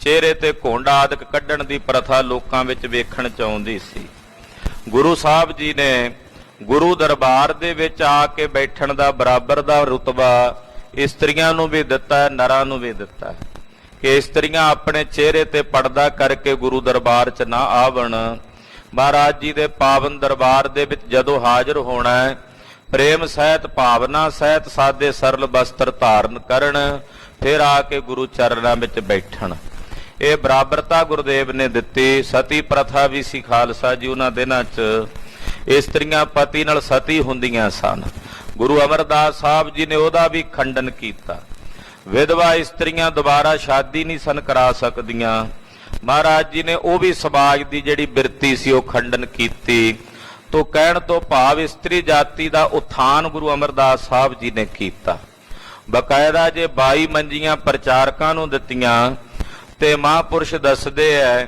ਕਿ ਬੀਬੀਆਂ ਨੂੰ ਵੀ ਮਹਾਰਾਜ ਸੱਚੇ ਪਾਤਸ਼ਾਹ ਜੀ ਨੇ ਪ੍ਰਚਾਰਕਾਂ ਦੇ ਜਿਹੜੇ ਸਨ ਉਹ ਪੀੜੇ ਪ੍ਰਦਾਨ ਕੀਤੇ ਵੀ ਤੁਸੀਂ ਵੀ ਪ੍ਰਚਾਰ ਪ੍ਰਸਾਰ ਕਰੋ ਇੱਕ ਇਸਤਰੀ ਵਿੱਚ ਮਹਾਰਾਜ ਜੀ ਦੀ ਇਹੋ ਜੀ ਕਲਾ ਵਰਤਦੀ ਹੈ 3 ਪਰਿਵਾਰ 3 ਟੱਬਰ ਇੱਕ ਇਸਤਰੀ ਤਾਰ ਸਕਦੀ ਹੈ ਪੇਕਾ ਪਰਿਵਾਰ ਜੇ ਭਲੇ ਸੰਸਕਾਰਾਂ ਦੇ ਸਹਿਤ ਬਾਣੀ ਭਜਨ ਵਾਲੀ ਹੋਵੇ ਦੂਜਾ ਫਿਰ ਆਪਣੇ ਸਹੁਰੇ ਪਰਿਵਾਰ ਨੂੰ ਵੀ ਸਵਰਗ ਬਣਾ ਦਿੰਦੀ ਹੈ ਤੀਸਰੀ ਪੀੜ੍ਹੀ ਜਿਹੜੀ ਉਹਦੀ ਅੱਗੇ ਸੰਤਾਨ ਪੈਦਾ ਹੋਣੀ ਆ ਉਹਦੇ ਅੰਦਰ ਵੀ 3 ਪਰਿਵਾਰ ਇੱਕ ਇਸਤਰੀ ਸਵਾਰ ਦਿੰਦੀ ਹੈ ਜੇ ਉਹ ਆਪ ਪਰਮੇਸ਼ਰ ਦੇ ਚਰਨਾਂ ਨਾਲ ਜੁੜੀ ਹੋਵੇ ਜੇ ਨਾ ਜੁੜੀ ਹੋਵੇ ਤੇ ਤਿੰਨਾਂ ਦਾ ਹੀ ਵਿਗਾੜ ਹੈ ਤੋ ਇਸ ਕਰਕੇ ਪਾਤਸ਼ਾਹ ਜੀ ਨੇ ਇਸਤਰੀਆਂ ਨੂੰ ਵੀ ਪੰਘੂੜੇ ਪ੍ਰਦਾਨ ਕੀਤੇ ਸਨ ਤੋ ਇੱਥੇ ਗੁਰਦੇਵ ਨੇ ਸਪਸ਼ਟ ਲਫ਼ਜ਼ਾਂ 'ਚ ਕਿਹਾ ਕਿ ਉਹਨਾਂ ਇਸਤਰੀਆਂ ਜਿਹੜੀਆਂ ਰਾਣੀਆਂ ਆਉਣੀਆਂ ਹਨ ਉਹਨਾਂ ਨੂੰ ਕਹਿ ਦਿਓ ਵੀ ਚਿਹਰਾ ਨਹੀਂ ਕਿਸੇ ਨੇ ਛੁਪਾਉਣਾ ਪਰਦਾ ਕਰਕੇ ਪਰਦਾ ਕੀਤਾ ਆ ਕੇ ਜੇ ਦਰਸ਼ਨ ਹੀ ਨਾ ਕੀਤੇ ਫਿਰ ਆਉਣ ਦਾ ਕੀ ਲਾਭ ਹੋਇਆ ਆਉਣਾ ਤਾਂ ਗੁਰਦੇਵ ਦੇ ਦਰਸ਼ਨ ਕਰਨ ਸੀ ਤੇ ਜੇ ਚਿਹਰੇ ਤੇ ਵੱਡਾ ਘੁੰਡ ਕੱਢਿਆ ਹੋਵੇ ਉਹਦੇ 'ਚੋਂ ਤਾਂ ਕੀ ਦਰਸ਼ਨ ਹੋਣਗੇ ਇਸ ਕਰਕੇ ਮਹਾਰਾਜ ਸੱਚੇ ਪਾਤਸ਼ਾਹ ਨੇ ਹੁਕਮ ਕੀਤਾ ਸਾਵਣ ਮੱਲ ਨੂੰ ਕਿਹਾ ਵੀ ਉਹਨਾਂ ਨੂੰ ਕਹੋ ਵੀ ਕੋਈ ਚਿਹਰਾ ਛੁਪਾ ਕੇ ਨਾ ਆਵੇ ਦਰਸ਼ਨ ਕਰ ਕਰ ਸਗਰੀ ਗਮਨੇ ਸਾਰੀਆਂ ਆਉਣ ਆ ਕੇ ਦਰਸ਼ਨ ਕਰਕੇ ਵਾਰੀ-ਵਾਰੀ ਚਲੀਆਂ ਜਾਣ ਇਸ ਪ੍ਰਕਾਰ ਕੀ ਬਨ ਕੈ ਸੋਏ ਪਰ ਪਹਿਲਾਂ ਇਸ ਤਰ੍ਹਾਂ ਦੀ ਜਿਹੜੀ ਸਾਡੀ ਅਸੀਂ ਇਹ ਆਗਿਆ ਕੀਤੀ ਹੈ ਕਿ ਸਾਦੇ ਵਸਤਰ ਹੋਣ ਔਰ ਚਿਹਰੇ ਤੇ ਕਿਸੇ ਨੇ ਘੁੰਡ ਨਹੀਂ ਕੱਢਣਾ ਪਰਦਾ ਨਹੀਂ ਕਰਨਾ ਦੇਗ ਆਹਾਰ ਅਚੇਨੈ ਸ਼ੰਕੇ ਔਰ ਗੁਰੂ ਕੇ ਲੰਗਰਾਂ ਦੇ ਵਿੱਚ ਪਹਿਲਾ ਲੰਗਰ ਛਕਣ ਰਾਣੀਆਂ ਨੂੰ ਵੀ ਕਿਹਾ ਵੀ ਉਹ ਵੀ ਜਾ ਕੇ ਪਹਿਲਾ ਲੰਗਰਾਂ ਵਿੱਚ ਦੇਗਾਂ ਵਿੱਚ ਜਾ ਕੇ ਲੰਗਰ ਛਕਣ ਦਰਸੇ ਨੈ ਲਜਾਏ ਮਨ ਮਾਏ ਔਰ ਆ ਕੇ ਦਰਸ਼ਨ ਕਰਨ ਤੇ ਲਾਜ ਨਹੀਂ ਰੱਖਣੀ ਮਨ 'ਚ ਵੀ ਜੇ ਕਹਿਣ ਵੀ ਚਿਹਰੇ ਤੋਂ ਪਰਦਾ ਹਟਾ ਕੇ ਕਿਉਂਕਿ ਸ਼ਰਮ ਮੰਨਣਗੀਆਂ ਵੀ ਜੇ ਚਿਹਰੇ ਤੋਂ ਪਰਦਾ ਹਟਾ ਕੇ ਆਉਣਗੀਆਂ ਮਹਾਰਾਜ ਕਹਿੰਦੇ ਗੁਰੂ ਦਰਬਾਰ ਵਿੱਚ ਆਉਂਦਿਆਂ ਚਿਹਰੇ ਤੇ ਪਰਦਾ ਨਹੀਂ ਕਰਨਾ ਲਾਜ ਨਹੀਂ ਰੱਖਣੀ ਮਨ ਵਿੱਚ ਆ ਕੇ ਭੈ ਭਾਵ ਨਹੀਂ ਰੱਖ ਕੇ ਦਰਸ਼ਨ ਕਰਨ ਇਮ ਦਰਸ਼ਨ ਕੋ ਕਰੇ ਆਨ ਕਰ ਇਦਾਂ ਆ ਕੇ ਦਰਸ਼ਨ ਕਰ ਲੈਣ ਜੋ ਤਿਨ ਕੇ ਚਿਤ ਮੈਂ ਅਤ ਚਾਹਾ ਜੇ ਉਹਨਾਂ ਰਾਣੀਆਂ ਦੇ ਮਨ 'ਚ ਚਾਹਨਾ ਹੈ ਜੇ ਇੱਛਾ ਹੈ ਤੇ ਇਉਂ ਆ ਕੇ ਦਰਸ਼ਨ ਕਰ ਸਕਦੀਆਂ ਨੇ ਸਾਵਨ ਸੁਨ ਕਰ ਤੈਂ ਤੇ ਗਮਨਿਓ ਸਤਿਗੁਰੂ ਜੀ ਦੀ ਆਗਿਆ ਬਾਬਾ ਸਾਵਣ ਮੱਲ ਜੀ ਨੇ ਸੁਣੀ ਪਾਤਸ਼ਾਹ ਜੀ ਦੇ ਕੋਲੋਂ ਵਿਦਾ ਹੋ ਕੇ ਗਏ ਗੁਰ ਆਇਸ ਕੋ ਕਹਿਤੇ ਪਾਹੇ। ਜਾ ਕੇ ਸਤਿਗੁਰਾਂ ਦੀ ਆਗਿਆ ਰਾਜੇ ਹਰੀਪੁਰ ਨੂੰ ਦੱਸੀ। ਮੈਂ ਕਹਿ ਬੋ ਬਿਦ ਅਸ ਠਹਿਰਾਈ। ਕਹਿਣ ਲੱਗੇ ਕਿ ਸਤਿਗੁਰੂ ਜੀ ਆਗਿਆ ਨਹੀਂ ਸੀ ਦਿੰਦੇ ਰਣਵਾਸ ਨੂੰ ਆਉਣ ਦੀ, ਪਰ ਮੈਂ ਉਹਨਾਂ ਨੂੰ ਬੇਨਤੀਆਂ ਕੀਤੀਆਂ ਹਨ ਤੇ ਉਹਨਾਂ ਨੇ ਬੇਨਤੀ ਸਵੀਕਾਰ ਕੀਤੀ ਹੈ। ਦੀਨ ਦਰਸ ਤੀਏ ਮਾਨੇ ਨਾਏ। ਉਹ ਦਰਸ਼ਨ ਨਹੀਂ ਸਨ ਦੇਣਾ ਚਾਹੁੰਦੇ ਰਾਣੀਆਂ ਨੂੰ, ਪਰ ਮੇਰੀ ਬੇਨਤੀ ਮੰਨ ਕੇ ਉਹਨਾਂ ਨੇ ਇਹ ਗੱਲ ਕਹਿ ਕੇ ਆਗਿਆ ਦਿੱਤੀ ਹੈ। ਇਸਤਰੀ ਨੇ ਹਜੂਰ ਮੈਂ ਪਹੁੰਚੇ। ਕਿਉਂਕਿ ਇਦਾਂ ਦੇ ਚਮਕੀਲੇ ਭੜਕੀਲੇ ਵਸਤਰ ਜੋ ਰਾਣੀਆਂ ਪਹਿਨਦੀਆਂ ਨੇ, ਉਹ ਪਹਿਨ ਕੇ ਗੁਰੂ ਦਰਬਾਰ ਵਿੱਚ ਆਉਣ ਦੀ ਉਹਨਾਂ ਨੂੰ ਆਗਿਆ ਨਹੀਂ ਹੈ। ਇਸ ਕਰਕੇ ਸਤਿਗੁਰੂ ਜੀ ਨੇ ਵਰਜਿਆ ਸੀ। ਵਰਜੀ ਰਹੇ ਵਹਿਰ ਕੇ ਥਾਨ। ਔਰ ਉਹ ਬਾਹਰ ਹੀ ਰਹਿੰਦੀਆਂ ਜਿਹੜੀਆਂ ਇਹੋ ਜਿਹੇ ਵਸਤਰ ਧਾਰਨ ਕਰਕੇ ਆਉਂਦੀਆਂ ਹਨ।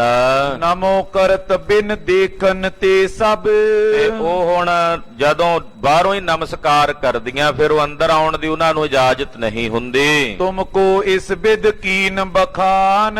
ਸਤਿਗੁਰੂ ਜੀ ਨੇ ਆਗਿਆ ਦਿੱਤੀ ਹੈ ਤੁਹਾਡੇ ਵਾਸਤੇ ਸੀਤ ਵਸਤਰ ਪਹਿਰਾਵੋ ਸਭ ਕੋ। ਕਿ ਸਾਦੇ ਸਰਲ ਵਸਤਰ ਸਰੀਰ ਤੇ ਪਾਵਣ, ਜੇ ਹੋ ਸਕੇ ਸਫੇਦ ਵਸਤਰ ਧਾਰਨ ਕਰਨਾ। ਪੁਨ ਪਾਵੇਂ ਦਰਸ਼ਨ ਧਿਆਨ। ਫਿਰ ਚਿਹਰੇ ਤੇ ਪਰਦਾ ਨਹੀਂ ਕਰਨਾ, ਆ ਕੇ ਤਾਂ ਦਰਸ਼ਨ ਕਰ ਸਕਦੀਆਂ ਹਨ। ਸੁਨ ਮੈਂ ਪਾਲਕ ਮਾਨੀ ਤਿਸ ਬਿਦ। ਹਰੀਪੁਰ ਦੇ ਰਾਜੇ ਨੇ ਆਖਿਆ ਜੀ ਸਤ ਬਚਨ, ਜੋ ਗੁਰੂ ਪਾਤਸ਼ਾਹ ਦਾ ਹੁਕਮ ਹੈ ਅਸੀਂ ਉਸੇ ਤਰ੍ਹਾਂ ਉਸ ਹੁਕਮ ਦੀ ਪਾਲਣਾ ਕਰਾਂਗੇ। ਖਾਲਸਾ ਜੀ, ਹਰ ਇੱਕ ਕਰਮ ਮਰਿਆਦਾ ਵਿੱਚ ਹੁੰਦਾ ਹੈ। ਬੇਮਰਿਆਦੇ ਹੋ ਕੇ ਜਦੋਂ ਦੇ ਚੱਲਣ ਲੱਗ ਪਿਆ ਤਦੇ ਠੋਕਰਾਂ ਖਾ ਰਹੇ ਹਾਂ।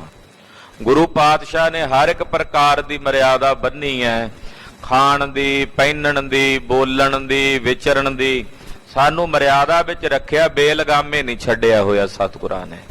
ਸਾਡੇ ਮੁਖ ਵਿੱਚ ਗੁਰਦੇਵ ਨੇ ਆਪਣੀ ਮਰਿਆਦਾ ਦੀ ਲਗਾਮ ਪਾਈ ਹੋਈ ਹੈ ਵੀ ਇਹਦੇ 'ਚ ਵਿਚਰਨਾ ਹੈ। ਜਦੋਂ ਦੇ ਬੰਦੇ ਬੇਮਰਿਆਦੇ ਹੋ ਕੇ ਵਿਚਰਨ ਲੱਗੇ ਹਨ, ਆਪ ਹੁਦਰੀਆਂ ਕਰਨੀਆਂ ਜੀ ਤੁਸੀਂ ਕੌਣ ਹੁੰਦੇ ਹੋ ਸਾਨੂੰ ਕਹਿਣ ਵਾਲੇ, ਅਸੀਂ ਕੀ ਖਾਣਾ, ਕੀ ਬੋਲਣਾ, ਕਿਸ ਤਰ੍ਹਾਂ ਦੇ ਕੱਪੜੇ ਬਸਤਰ ਪਹਿਨਣੇ ਹੈ। ਉਦੋਂ ਦੇ ਖਾਲਸਾ ਜੀ ਇਹ ਸਮਾਜ ਜਿਹੜਾ ਹੈ ਹੋਰ ਨਿਗਰਦਾ ਜਾ ਰਿਹਾ ਹੈ। ਜੀਵਾਂ ਦਾ ਜਿਹੜਾ ਹੈ ਉਹ ਪਤਨ ਹੋ ਰਿਹਾ ਹੈ, ਕਿਉਂਕਿ ਮਹਾਂਪੁਰਸ਼ਾਂ ਦੀ, ਵੱਡਿਆਂ ਦੀ ਮਰਿਆਦਾ ਛੱਡ ਦਿੱਤੀ ਹੈ। ਉਹ ਮਰਿਆਦਾ ਦਾ ਤਿਆਗ ਕਰ ਦਿੱਤਾ ਹੋਇਆ ਹੈ। ਤੋ ਸਤਿਗੁਰੂ ਜੀ ਨੇ ਜਦੋਂ ਇਹ ਬਚਨ ਕਹੇ, ਰਾਜੇ ਨੇ ਆਖਿਆ ਜੀ ਜੋ ਵੱਡਿਆਂ ਦੀ ਮਰਿਆਦਾ ਸਤਿਗੁਰਾਂ ਦੀ, ਅਸੀਂ ਉਸ ਮਰਿਆਦਾ ਦਾ ਪਾਲਣ ਕਰਾਂਗੇ। ਮੁਦਤ ਪਇਓ ਮਨ ਵਿਖੇ ਮਹਾਨ। ਰਾਜਾ ਖੁਸ਼ ਵੀ ਹੋਇਆ ਕਿ ਸਤਿਗੁਰੂ ਜੀ ਦਰਸ਼ਨ ਦੇਣ ਵਾਸਤੇ ਕਿਰਪਾ ਕਰ ਰਹੇ ਨੇ। ਸਬਨ ਦੇਗ ਤੇ ਭੋਜਨ ਖਾਇਓ। ਉਹਨੇ ਕੋਈ ਵਹਿਮ ਨਹੀਂ ਕੀਤਾ ਵੀ ਮੈਂ ਜਾ ਕੇ ਲੰਗਰ 'ਚ ਪ੍ਰਸ਼ਾਦਾ ਛਕਣਾ। ਬਿਲਕੁਲ ਵਿਨਿਮਰ ਭਾਵ ਨਾਲ ਰਾਜਾ ਗਿਆ ਆਪਣਿਆਂ ਵਜ਼ੀਰਾਂ ਸਮੇਤ, ਜਿੱਥੇ ਬਾਕੀ ਸਾਰੀ ਸੰਗਤ ਬੈਠੀ ਹੈ ਉੱਥੇ ਵਿਚਕਾਰ ਵਿੱਚ ਬੈਠ ਕੇ ਪੰਗਤ ਵਿੱਚ ਪ੍ਰਸ਼ਾਦਾ ਛਕਿਆ। ਜਦੋਂ ਕੋਈ ਗੁਰੂ ਕੀ ਸੰਗਤ ਵਿੱਚ ਜਾਂ ਪੰਗਤ ਵਿੱਚ ਆ ਜਾਵੇ, ਉੱਥੇ ਫਿਰ ਭਾਵੇਂ ਬਾਹਰਲੀ ਦ੍ਰਿਸ਼ਟੀ ਵਿੱਚ ਸਮਾਜ ਵਿੱਚ ਉਹ ਵੱਡਾ ਹੋਵੇ, ਰਾਜਾ ਹੋਵੇ, ਬਾਦਸ਼ਾਹ ਹੋਵੇ, ਜਾਂ ਕੋਈ ਨਿਮਾਣਾ ਹੋਵੇ, ਗਰੀਬ ਹੋਵੇ, ਕੰਗਲਾ ਹੋਵੇ, ਜਦੋਂ ਸੰਗਤ ਵਿੱਚ ਆ ਗਿਆ ਉਦੋਂ ਇੱਕੋ ਹੀ ਰੂਪ ਹੋ ਜਾਂਦੇ ਆ ਸਾਰੇ। ਸਭ ਨੂੰ ਸਤਿਗੁਰੂ ਇੱਕੋ ਹੀ ਰੂਪ ਪ੍ਰਦਾਨ ਕਰ ਦਿੰਦੇ। ਤੇ ਕੀ ਕਹਿੰਦੇ ਆਪਾਂ? ਗੁਰੂ ਕੀ ਸੰਗਤ, ਗੁਰੂ ਕੀ ਪੰਗਤ। ਫਿਰ ਉਹਦੇ ਵਿੱਚ ਗੁਰੂ ਸਾਹਿਬ ਵਰਤਦੇ ਆ। ਰਾਜਾ ਪੰਗਤ ਵਿੱਚ ਆ ਕੇ ਬੈਠ ਗਿਆ। ਬਹੁਰ ਗਿਓ ਸੰਗ ਲੀਰਣ ਵਾਸ। ਬਰਾਬਰ ਸਾਰਿਆਂ ਵਿੱਚ ਬੈਠ ਕੇ ਪ੍ਰਸ਼ਾਦਾ ਛਕਿਆ। ਫਿਰ ਆਪਣੀਆਂ ਰਾਣੀਆਂ ਸਮੇਤ ਪ੍ਰਸ਼ਾਦਾ ਛਕਿਆ। ਰਾਣੀਆਂ ਨੇ ਜਿਵੇਂ ਮਹਾਰਾਜ ਜੀ ਦੀ ਆਗਿਆ ਸੀ ਉਸੇ ਤਰ੍ਹਾਂ ਵਸਤਰ ਆਦਿਕ ਧਾਰਨ ਕੀਤੇ। ਵਸਤਰ ਸੁਪੇਤ ਸਬਨ ਤਨ ਧਾਰੇ। ਉਹਦੀਆਂ ਰਾਣੀਆਂ ਨੇ ਸਰੀਰ ਤੇ ਸੁਪੇਦ ਰੰਗ ਦੇ ਵਸਤਰ ਧਾਰਨ ਕੀਤੇ। ਬਦਨ ਅਛਾਦੇ ਉਹਨੇ ਕਿਸ ਬਾਸ। ਕਿਸੇ ਰਾਣੀ ਨੇ ਚਿਹਰੇ ਤੇ ਪਰਦਾ ਨਹੀਂ ਕੀਤਾ, ਚਿਹਰੇ ਤੇ ਘੁੰਡ ਨਹੀਂ ਕੱਢਿਆ, ਜਿਵੇਂ ਮਹਾਰਾਜ ਜੀ ਦਾ ਹੁਕਮ ਸੀ। ਸਤਿਗੁਰ ਖਰੇ ਰਹਿਤ ਗਏ ਕੀਲਤ। ਖਾਲਸਾ ਜੀ, ਚੁਬਾਰਾ ਸਾਹਿਬ ਜਦੋਂ ਤੁਸੀਂ ਦਰਸ਼ਨ ਕਰਦੇ ਹੋ, ਉੱਥੇ ਇੱਕ ਕਿੱਲੀ ਹੈ ਦੀਵਾਰ 'ਚ ਲੱਗੀ ਹੋਈ, ਹੁਣ ਵੀ ਚਾਂਦੀ 'ਚ ਮੜ ਕੇ ਸਜਾਈ ਹੋਈ ਹੈ। ਇਹ ਉਹ ਕਿੱਲੀ ਹੈ ਜਿਹਨੂੰ ਫੜ ਕੇ ਮਹਾਰਾਜ ਗੁਰੂ ਅਮਰਦਾਸ ਸਾਹਿਬ ਘੰਟਿਆਂ ਬੱਧੀ ਖਲੋਤੇ ਰਹਿੰਦੇ ਸਨ। ਬਿਰਧ ਸਰੀਰ ਸੀ, ਜਦੋਂ ਸੰਗਤਾਂ ਨੂੰ ਦਰਸ਼ਨ ਦੇਣੇ ਹੁੰਦੇ, ਜ਼ਿਆਦਾ ਸਮਾਂ ਨਾ ਬੈਠ ਸਕਦੇ, ਤਾਂ ਪਾਤਸ਼ਾਹ ਉਸ ਕਿੱਲੀ ਨੂੰ ਫੜ ਕੇ ਖਲੋਤੇ। ਸਾਹਮਣੇ ਇੱਕ ਖਿੜਕੀ ਹੁੰਦੀ ਸੀ ਕਿੱਲੀ ਦੇ, ਉੱਥੋਂ ਆ ਕੇ ਸੰਗਤ ਨੇ ਦਰਸ਼ਨ ਕਰਨੇ। ਮਹਾਰਾਜ ਜੀ ਕਿੱਲੀ ਨੂੰ ਪਕੜ ਕੇ ਕਈ ਕਈ ਘੰਟੇ ਸਾਧਨਾ ਕਰਦੇ ਰਹਿੰਦੇ। ਬੜੀ ਕਰੜੀ ਘਾਲਣਾ ਸੀ ਸਤਿਗੁਰਾਂ ਦੀ ਕਿ ਜੇ ਬੈਠਿਆਂ ਨਹੀਂ ਬਾਦਾ ਬੈਠਿਆ ਜਾਂਦਾ ਤੇ ਖਲੋ ਜਾਂਦੇ। ਹੁਣ ਵੀ ਬਹੁਤ ਸਾਰੇ ਗੁਰਸਿੱਖ ਜੇ ਸੁਬਾਹ ਨਿਤਨੇਮ ਕਰਦਿਆਂ ਨੀਂਦ ਆਉਂਦੀ ਹੈ ਤਾਂ ਉਹ ਖਲੋ ਕੇ ਬਾਣੀ ਪੜ੍ਹਨ ਲੱਗ ਪੈਂਦੇ ਆ, ਕਿਉਂਕਿ ਉਦਾਂ ਨੀਂਦ ਘੇਰਦੀ ਹੈ। ਜੇ ਬੈਠਿਆਂ ਬਾਣੀ ਪੜ੍ਹਦਿਆਂ ਸੁਭਾਵਕ ਹੈ ਕਈ ਵਾਰੀ ਨੀਂਦ ਦਾ ਝੋਕਾ ਆ ਜਾਂਦਾ ਹੈ। ਤੇ ਜੇ ਨੀਂਦ ਬਹੁਤੀ ਸਤਾਵੇ ਤੇ ਗੁਰਸਿੱਖ ਅੰਮ੍ਰਿਤ ਵੇਲੇ ਫਿਰ ਖਲੋ ਕੇ ਬਾਣੀ ਪੜ੍ਹਨ ਲੱਗ ਪੈਂਦੇ, ਜਾਂ ਟੁਰਦਿਆਂ ਫਿਰਦਿਆਂ ਬਾਣੀ ਜਾਪ ਜਪਣ ਲੱਗ ਪੈਂਦੇ। ਕਈ ਗੁਰਸਿੱਖ ਮੈਂ ਇਹੋ ਜਿਹਾਂ ਦੇ ਵੀ ਦਰਸ਼ਨ ਕੀਤੇ ਕਿ ਸੁਬਾਹ ਅੰਮ੍ਰਿਤ ਵੇਲੇ 2-2:30 ਵਜੇ ਉੱਠ ਕੇ ਤਿਆਰ ਹੁੰਦੇ ਤੇ ਨੀਂਦ ਜਦੋਂ, ਕਿਉਂਕਿ ਕਈ ਵਾਰੀ ਗ੍ਰਸਤੀ ਹਨ, ਸੰਸਾਰ ਦੇ ਕਾਰ ਵਿਹਾਰ ਵੀ ਹੁੰਦੇ, ਜੇ ਕਿਤੇ ਨੀਂਦ ਆਉਣੀ ਉਹਨਾਂ ਨੇ ਜਾਣ ਬੁੱਝ ਕੇ ਬੈੱਡ ਦੀ ਜਿਹੜੀ ਮੰਜਾ ਹੁੰਦਾ ਮੰਜੇ ਦੀ ਹੀਂਹ ਦੇ ਉੱਤੇ ਬੈਠਣਾ। ਉਹ ਕਿਉਂ ਬੈਠਣਾ ਉਹਨਾਂ ਨੂੰ ਪੁੱਛਣਾ, ਕਹਿੰਦੇ ਵੀ ਹੁਣ ਡਰ ਰਹੇਗਾ ਵੀ ਜੇ ਨੀਂਦ ਆਈ ਤੇ ਥੱਲੇ ਡਿੱਗਾਂਗੇ ਤੜਮ ਦੇ ਕੇ। ਉਹ ਫਿਰ ਨੀਂਦ ਨਹੀਂ ਆਉਂਦੀ। ਏਦਾਂ ਜਦੋਂ ਢਾਹ ਲਾ ਕੇ ਕਰੀਏ ਤੇ ਫਿਰ ਨੀਂਦ ਜ਼ਿਆਦਾ ਆਉਂਦੀ ਹੈ। ਤੋ ਇਸ ਕਰਕੇ ਸਤਿਗੁਰੂ ਜੀ ਨੇ ਜੁਗਤੀ ਮੁਕਤੀ ਸਾਨੂੰ ਦੱਸਣੀ ਸੀ। ਮਹਾਰਾਜ ਉਹ ਕਿੱਲੀ ਫੜ ਕੇ ਖਲੋਤੇ ਰਹਿੰਦੇ ਸਨ ਔਰ ਉੱਥੋਂ ਸਾਰਿਆਂ ਨੂੰ ਦਰਸ਼ਨ ਦਿੰਦੇ ਹਨ। ਉੱਥੇ ਹੀ ਅੱਜ ਖੜੇ ਹਨ। बीच चुबारे ऊंचे आवास। ਚੁਬਾਰਾ ਸਾਹਿਬ ਇਹ ਮਹਾਰਾਜ ਜੀ ਦਾ ਮਹਿਲ ਸੀ। ਸਤਿਗੁਰੂ ਇੱਥੇ ਰਹਿੰਦੇ ਸਨ ਮਹਾਰਾਜ ਤੀਸਰੇ ਪਾਤਸ਼ਾਹ। ਉੱਥੇ ਹੀ ਉਸ ਕਿੱਲੀ ਦੇ ਸਨਮੁਖ ਇੱਕ ਦਰਵਾਜ਼ਾ ਹੈ, ਛੋਟੀ ਜੀ ਵੱਡੀ ਖਿੜਕੀ ਹੈ, ਉਹਦੇ ਵਿੱਚੋਂ ਦਰਸ਼ਨ ਹੁੰਦੇ ਨੇ। उती दरीची निकट तिसी को। ਬਿਲਕੁਲ ਕਿੱਲੀ ਦੇ ਸਾਹਮਣੇ ਇੱਕ ਛੋਟੀ ਦਰੀਚੀ ਹੈ। दर्शन करे जिनो को प्यास। ਜਿਨ੍ਹਾਂ ਦੇ ਮਨ 'ਚ ਗੁਰੂ ਦਰਸ਼ਨਾਂ ਦੀ ਪਿਆਸ ਹੁੰਦੀ ਉੱਥੇ ਆ ਕੇ ਮਹਾਰਾਜ ਜੀ ਆਪਣੀ ਸਮਾਧੀ 'ਚ ਸਥਿਤ ਹੁੰਦੇ। ਕਦੇ ਨੇਤਰ ਖੋਲ ਕੇ ਵੇਖਦੇ ਵੀ ਨੇ ਤੇ ਆ ਕੇ ਉੱਥੇ ਦਰਸ਼ਨ ਕਰਦੇ ਨੇ ਸਭ। इसके तरे खरे होए करके। ਮਹਾਰਾਜ ਉਸ ਕਿੱਲੀ ਨੂੰ ਪਕੜ ਕੇ ਖਲੋ ਜਾਂਦੇ ਹਨ। अवलोकत गुरु रूप सुजान। ਔਰ ਜਿਹੜੇ ਸੁਜਾਨ ਗੁਰਸਿੱਖ ਨੇ ਉਹ ਆ ਕੇ ਸਤਿਗੁਰੂ ਜੀ ਦੇ ਸੋਹਣੇ ਰੂਪ ਦੇ ਦਰਸ਼ਨ ਕਰਦੇ ਹਨ। दर्शन कर कर गमन त्यागे। ਦਰਸ਼ਨ ਕਰਕੇ ਉੱਥੋਂ ਅੱਗੇ ਚੱਲੀ ਜਾਂਦੇ। ਮਹਾਰਾਜ ਜੀ ਨੂੰ ਨਮਸਕਾਰ ਕਰਦੇ, ਦਰਸ਼ਨ ਕਰਦੇ, ਜੋ ਭਾਵਨਾ ਹੁੰਦੀ ਬੇਨਤੀ ਕਰਦੇ, ਫਿਰ ਅੱਗੇ ਨੂੰ ਚੱਲ ਪੈਂਦੇ। ਅਪਰ ਆਏ ਹੀਰੇ ਤਿਸ ਥਾਨ। ਪਿੱਛੇ ਹੋਰ ਸਿੱਖ ਆ ਜਾਂਦੇ ਦਰਸ਼ਨਾਂ ਵਾਸਤੇ। ਏਦਾਂ ਸਾਰੇ ਵਾਰੋ ਵੇਰੀ ਦਰਸ਼ਨਾਂ ਨੂੰ ਆਉਂਦੇ ਹਨ। ਦੇਸ਼ ਵਿਦੇਸ਼ਨ ਕੀ ਵੱਡ ਸੰਗਤ। ਦੇਸ਼ਾਂ ਵਿਦੇਸ਼ਾਂ ਤੋਂ ਦੂਰੋਂ ਦਰੇਡਿਓਂ ਬੇਅੰਤੀ ਸੰਗਤ ਆਉਂਦੀ ਆ ਸਤਿਗੁਰਾਂ ਦੇ ਦਰਸ਼ਨ ਕਰਨ। ਕਿਸੀ ਰੀਤ ਦਰਸਤ ਹੈ ਆਨ। ਏਦਾਂ ਤਿਸੀ ਰੀਤ ਨਾਲ ਦਰਸ਼ਨ ਦਿੰਦੇ। ਦੀਵਾਨ ਤਾਂ ਮਹਾਰਾਜ ਜੀ ਸਵੇਰੇ ਸ਼ਾਮ ਹੀ ਸਜਾਉਂਦੇ, ਜਾਂ ਬਹੁਤ ਜ਼ਿਆਦਾ ਸੰਗਤ ਆਉਂਦੀ ਤੇ ਵਿਸ਼ੇਸ਼ ਸਮਾਗਮ ਬੌਲੀ ਸਾਹਿਬ ਦੇ ਕਿਨਾਰੇ ਤੇ ਸਜਾਉਂਦੇ ਜਿੱਥੇ ਦਰਬਾਰ ਹੈ। ਨਹੀਂ ਤਾਂ ਮਹਿਲਾਂ ਵਿੱਚ ਘਰ 'ਚ ਹੀ ਮਹਾਰਾਜ ਦਰਸ਼ਨ ਦਿੰਦੇ ਸਨ। ਸਾਰੀ ਸੰਗਤ ਨੂੰ ਆਪਣੇ ਦੀਦਾਰ ਬਖਸ਼ਦੇ ਸਨ। ਅੰਗੀਕਾਰ ਅਕੂਰ ਕਰੇ ਨੇ। ਬਹੁਤੀਆਂ ਭਟਾਵਾਂ ਮਹਾਰਾਜ ਜੀ ਅੰਗੀਕਾਰ ਨਹੀਂ ਕਰਦੇ। ਕਿਉਂ? ਸਤਿਗੁਰਾਂ ਦਾ ਨੇਮ ਹੈ ਓਨੀ ਕੁ ਵਸਤ ਲੈਂਦੇ ਜਿੰਨੀ ਕਿ ਇੱਕ ਦਿਨ 'ਚ ਖਰਚ ਹੁੰਦੀ। ਇਸ ਕਰਕੇ ਸੰਗਤਾਂ ਵੱਲੋਂ ਬਹੁਤੀਆਂ ਭਟਾਵਾਂ ਮਹਾਰਾਜ ਜੀ ਅੰਗੀਕਾਰ ਨਹੀਂ ਕਰਦੇ। ਇੱਕ ਦਿਵਸ ਕੋ ਲੇਹਿਤ ਖਾਨ। ਇੱਕ ਦਿਨ ਵਾਸਤੇ ਜਿੰਨੀ ਰਸਤ ਬਸਤ ਗੁਰੂ ਕੇ ਲੰਗਰਾਂ ਲਈ ਚਾਹੀਦੀ ਹੁੰਦੀ ਹੈ, ਜਿੰਨਾ ਕੁ ਖਰਚ ਚਾਹੀਦਾ ਹੁੰਦਾ ਹੈ, ਸਿਰਫ ਓਨਾ ਕੋਈ ਲੈਂਦੇ ਹਨ। ਇਹ ਮਿਰਜਾਦ ਕਰੀ ਸ਼੍ਰੀ ਗੁਰੂ ਜੀ। ਇਹ ਮਰਿਆਦਾ ਧੰਨ ਗੁਰੂ ਅਮਰਦਾਸ ਤੀਸਰੇ ਪਾਤਸ਼ਾਹ ਜੀ ਮਹਾਰਾਜ ਜੀ ਨੇ ਚਲਾਈ ਹੈ। ਨਿਕਟ ਸਿੱਖ ਇਸ ਬਿਦ ਕੋ ਜਾਣ। ਜਿਹੜੇ ਮਹਾਰਾਜ ਜੀ ਦੇ ਨਿਕਟਵਰਤੀ ਸਿੱਖ ਨੇ ਉਹ ਇਹ ਸਾਰੀ ਮਰਿਆਦਾ ਜਾਣਦੇ ਨੇ। ਸੋਈ ਕਰੇ ਅਪਰ ਨੇ ਵਰਤੇ। ਜਿਵੇਂ ਸਤਿਗੁਰਾਂ ਦੀ ਆਗਿਆ ਗੁਰਸਿੱਖ ਉਦਾਂ ਹੀ ਵਰਤਦੇ ਨੇ। ਇਹ ਨਹੀਂ ਵੀ ਆਪਣੀ ਮਰਜ਼ੀ ਨਾਲ ਆਪ ਉਧਰੀ ਕਰੀ ਜਾਣ। ਜਿਵੇਂ ਗੁਰਦੇਵ ਦਾ ਹੁਕਮ ਹੈ, ਸਤਿਗੁਰਾਂ ਦੀ ਆਗਿਆ ਦੇ ਅਨੁਸਾਰ ਹੀ ਮਹਾਰਾਜ ਜੀ ਦੇ ਜਿੰਨੇ ਨਿਕਟਵਰਤੀ ਸਿੱਖ ਨੇ ਉਹ ਸਾਰੀ ਜ਼ਿੰਮੇਵਾਰੀਆਂ ਜਿਹੜੀਆਂ ਗੁਰੂ ਘਰ ਦੀਆਂ ਨੇ ਉਦਾਂ ਹੀ ਨਿਭਾਉਂਦੇ ਐ ਜਿਵੇਂ ਸਤਿਗੁਰਾਂ ਦਾ ਹੁਕਮ ਹੈ। ਮੈਂ ਪਾਲ ਕੇ ਆਇਓ ਤਿਸ ਥਾਨ। ਹਰੀਪੁਰ ਦਾ ਰਾਜਾ ਚੱਲ ਕੇ ਆਇਆ ਚੁਬਾਰਾ ਸਾਹਿਬ। ਸਨਮੁਖ ਖਰੇ ਹੋਏ ਗੁਰ ਦਰਸੇ। ਸਤਿਗੁਰਾਂ ਦੇ ਸਨਮੁਖ ਖਲੋ ਕੇ ਬੜੀ ਭਾਵਨਾ ਨਾਲ ਹਰੀਪੁਰ ਦੇ ਰਾਜੇ ਨੇ ਦਰਸ਼ਨ ਕੀਤੇ। ਹੱਥ ਜੋੜ ਬੰਧਨ ਕੋ ਠਾਨ। ਹੱਥ ਜੋੜ ਕੇ ਬੜੇ ਅਦਬ ਨਾਲ ਬੜੇ ਸਤਿਕਾਰ ਨਾਲ ਸਤਿਗੁਰਾਂ ਨੂੰ ਬੰਦਨਾ ਕੀਤੀ, ਮੱਥਾ ਟੇਕਿਆ। ਉੱਤਮ ਅਧਿਕ ਅਕੋਰਨ ਕੋ ਤਬ ਕੁਝ ਭੇਟਾਵਾਂ ਹਰੀਪੁਰ ਦਾ ਰਾਜਾ ਲੈ ਕੇ ਆਇਆ। ਅਰਪਨ ਲਾਗਿਓ ਬਿਨੇ ਬਖਾਨ ਬੇਅੰਤ ਭੇਟਾਵਾਂ ਲਿਆ ਕੇ ਗੁਰਦੇਵ ਨੂੰ ਅਰਪਣ ਲੱਗਾ ਬੇਨਤੀ ਕਰਕੇ। ਸਭ ਬਿਦ ਤਬ ਸਿੱਖਨ ਸਮਝਾਈ। ਸਿੱਖਾਂ ਨੇ ਰਾਜੇ ਨੂੰ ਸਮਝਾਇਆ, ਰਾਜਾ ਆ ਸੋਨਾ ਚਾਂਦੀ ਜੋ ਲਿਆਇਆ ਇੱਥੇ ਕਿਸੇ ਕੰਮ ਦਾ ਨਹੀਂ। ਸਤਿਗੁਰੂ ਜੀ ਉਹਨਾਂ ਕੀ ਲੈਂਦੇ ਆ ਜਿੰਨਾ ਕਿ ਇੱਕ ਦਿਨ 'ਚ ਖਰਚ ਹੋ ਜਾਏ। ਤੋ ਇਸ ਕਰਕੇ ਇਹ ਸਾਰੀਆਂ ਭਟਾਵਾਂ, ਇਹ ਸੋਨਾ ਚਾਂਦੀ ਜੋ ਤੂੰ ਲਿਆਇਆ ਇਹ ਆਪਣਾ ਵਾਪਸ ਲੈ ਜਾ। ਜਿਹੜੀ ਕੋਈ ਰਸਤ ਬਸਤ ਲੰਗਰ ਪ੍ਰਸ਼ਾਦੇ ਲਈ ਲਿਆਇਆ ਉਹ ਵੀ ਇੱਕ ਦਿਨ ਵਾਸਤੇ ਲਈ ਜਾਵੇਗੀ, ਤੇ ਇਕੱਠਾ ਕਰਕੇ ਨਹੀਂ ਰੱਖਦੇ। ਸਤਿਗੁਰਾਂ ਦਾ ਇਹ ਸੁਭਾਅ ਹੈ, ਮਹਾਰਾਜ ਜੀ ਦੀ ਇਹ ਮਰਜ਼ਾਦਾ ਹੈ। ਫੇਰ ਨਮੋ ਕਰ ਕੀਨ ਪਿਆਨ। ਹਰੀਪੁਰ ਦੇ ਰਾਜੇ ਨੇ ਆਖਿਆ ਜੀ 7 ਬਚਨ ਇਹਦੇ ਕੋਲ ਉਹਨਾਂ ਕੋ ਲਿਆ ਜਿੰਨਾ ਕਿ ਇੱਕ ਦਿਨ 'ਚ ਖਰਚ ਹੋ ਜਾਏ। ਮਹਾਰਾਜ ਜੀ ਕੋਲੋਂ ਆਗਿਆ ਲੈ ਕੇ ਦਰਸ਼ਨ ਕਰਕੇ ਹਰੀਪੁਰ ਦਾ ਰਾਜਾ ਮੁੜਿਆ। ਪੁਨ ਸਚਿਵਨ ਦਰਸੇ ਸ਼੍ਰੀ ਸਤਿਗੁਰ। ਰਾਜੇ ਤੋਂ ਬਾਅਦ ਫਿਰ ਉਹਦੇ ਵਜ਼ੀਰ ਆਏ। ਵਜ਼ੀਰਾਂ ਨੇ ਆ ਕੇ ਸਤਿਗੁਰਾਂ ਦੇ ਦਰਸ਼ਨ ਕੀਤੇ। ਅਰ ਸੈਨਾ ਕੇ ਲੋਕ ਮਹਾਨ। ਫਿਰ ਜਿਹੜੀ ਸੈਨਾ ਸੀ ਉਹ ਚੱਲ ਕੇ ਆਈ। ਮੈਖੀ ਸੈਤ ਅਪਰਜੇਦਾਰਾ।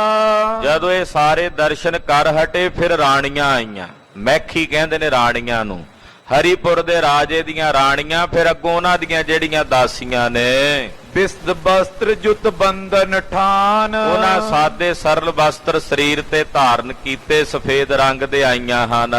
ਆਵਤ ਜਾਤ ਪ੍ਰਣਾਮ ਸੁਕਰ ਕਰ। ਆਉਂਦੀਆਂ ਨੇ ਮਹਾਰਾਜ ਜੀ ਨੂੰ ਨਮਸਕਾਰ ਕਰਦੀਆਂ ਨੇ। ਸਤਿਗੁਰੂ ਕਿੱਲੀ ਫੜ ਕੇ ਖਲੋਤੇ ਆ, ਧੰਨ ਗੁਰੂ ਅਮਰਦਾਸ ਸਾਹਿਬ ਤੇ ਸਾਹਮਣੇੋਂ ਨਿੱਕੀ ਜੀ ਬਾਰੀ ਹੈ, ਉਹਦੇ ਚ ਦਰਸ਼ਨ ਹੋ ਰਹੇ ਨੇ। ਮੱਥਾ ਟੇਕਦੀਆਂ ਨੇ ਤੇ ਜਾ ਰਹੀਆਂ ਨੇ ਬਾਰੋ ਵੇਰੀ। ਸੀਸ ਨਿਵਾਏ ਜੋਰ ਕਰ ਪਾਨ। ਦੋਵੇਂ ਹੱਥ ਜੋੜ ਕੇ ਮਹਾਰਾਜ ਜੀ ਨੂੰ ਸੀਸ ਨਿਵਾਉਂਦੀਆਂ, ਸੀਸ ਝੁਕਾ ਕੇ ਪ੍ਰਣਾਮ ਕਰਦੀਆਂ ਨੇ। ਇੱਕ ਰਾਣੀ ਸਨਮੁਖ ਜਬ ਹੋਈ। ਏਦਾਂ ਵਾਰੀ-ਵਾਰੀ ਰਾਣੀਆਂ ਤੇ ਦਾਸੀਆਂ ਦਰਸ਼ਨ ਕਰੀ ਜਾਂਦੀਆਂ, ਅੱਗੇ ਲੰਘੀ ਜਾਂਦੀਆਂ। ਇੰਨੇ ਨੂੰ ਇੱਕ ਨਵੀਂ ਰਾਣੀ ਵਿਆਹੀ ਆਈ ਸੀ ਰਾਜੇ ਹਰੀਪੁਰ ਦੇ ਘਰ। ਉਹ ਆ ਗਈ। ਝਟਿਤ ਬਸਤਰ ਤੇ ਬਦਨ ਛਿਪਾਏ।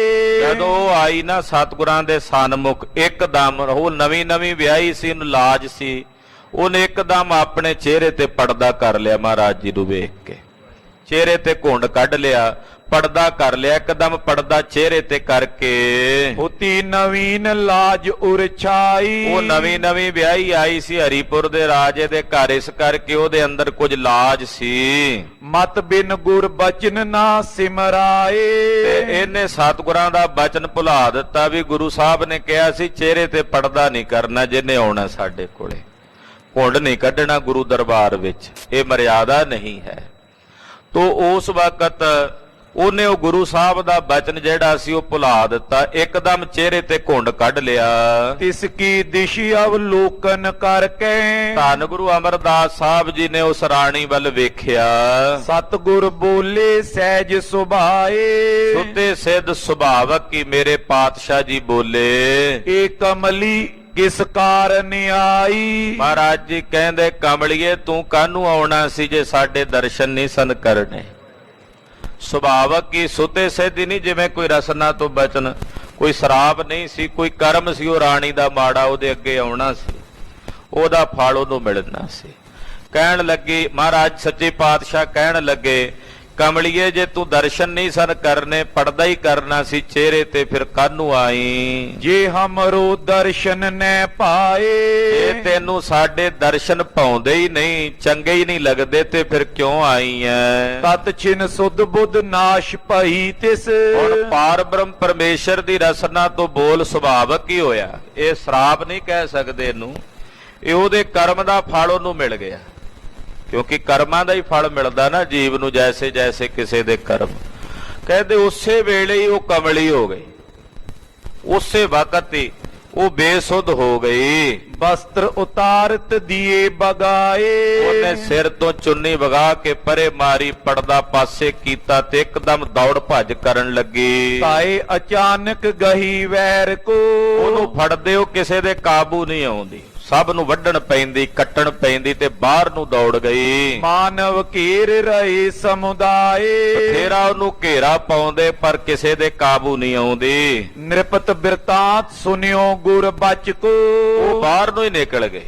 ਇਧਰੋਂ ਜਦੋਂ ਰਾਜੇ ਹਰੀਪੁਰ ਨੂੰ ਪਤਾ ਲੱਗਾ ਵੀ ਇਹ ਘਟਨਾ ਹੋਈ ਹੈ, ਅਧਿਕ ਤਰਾਸ ਕਰ ਉਰ ਬਿਸਮਾਏ, ਰਾਜਾ ਬੜਾ ਡਰਿਆ ਵੀ, ਮਨ 'ਚ ਭੈ ਭੀਤ ਵੀ ਹੋਇਆ ਤੇ ਹੈਰਾਨ ਵੀ ਹੁੰਦਾ ਹੈ। ਸ਼ਰਧਾ ਵਧੀ ਅਮੋਗ ਵਾਕ ਯਸ, ਗੁਰੂ ਸਾਹਿਬ ਤੇ ਹੋਰ ਸ਼ਰਧਾ ਵੱਧ ਗਈ ਇਹਦੇ ਮਨ 'ਚ ਵੀ ਸਾਹਿਬ ਜੀ ਦੇ ਬਚਨ ਉਹਨਾਂ ਨੇ ਸੁਭਾਵਕ ਹੀ ਕਹੇ ਨੇ, ਪਰ ਸਤਿਗੁਰਾਂ ਦੇ ਬਚਨ ਅਮੋਗ ਹਨ, ਅਟਲ ਹਨ।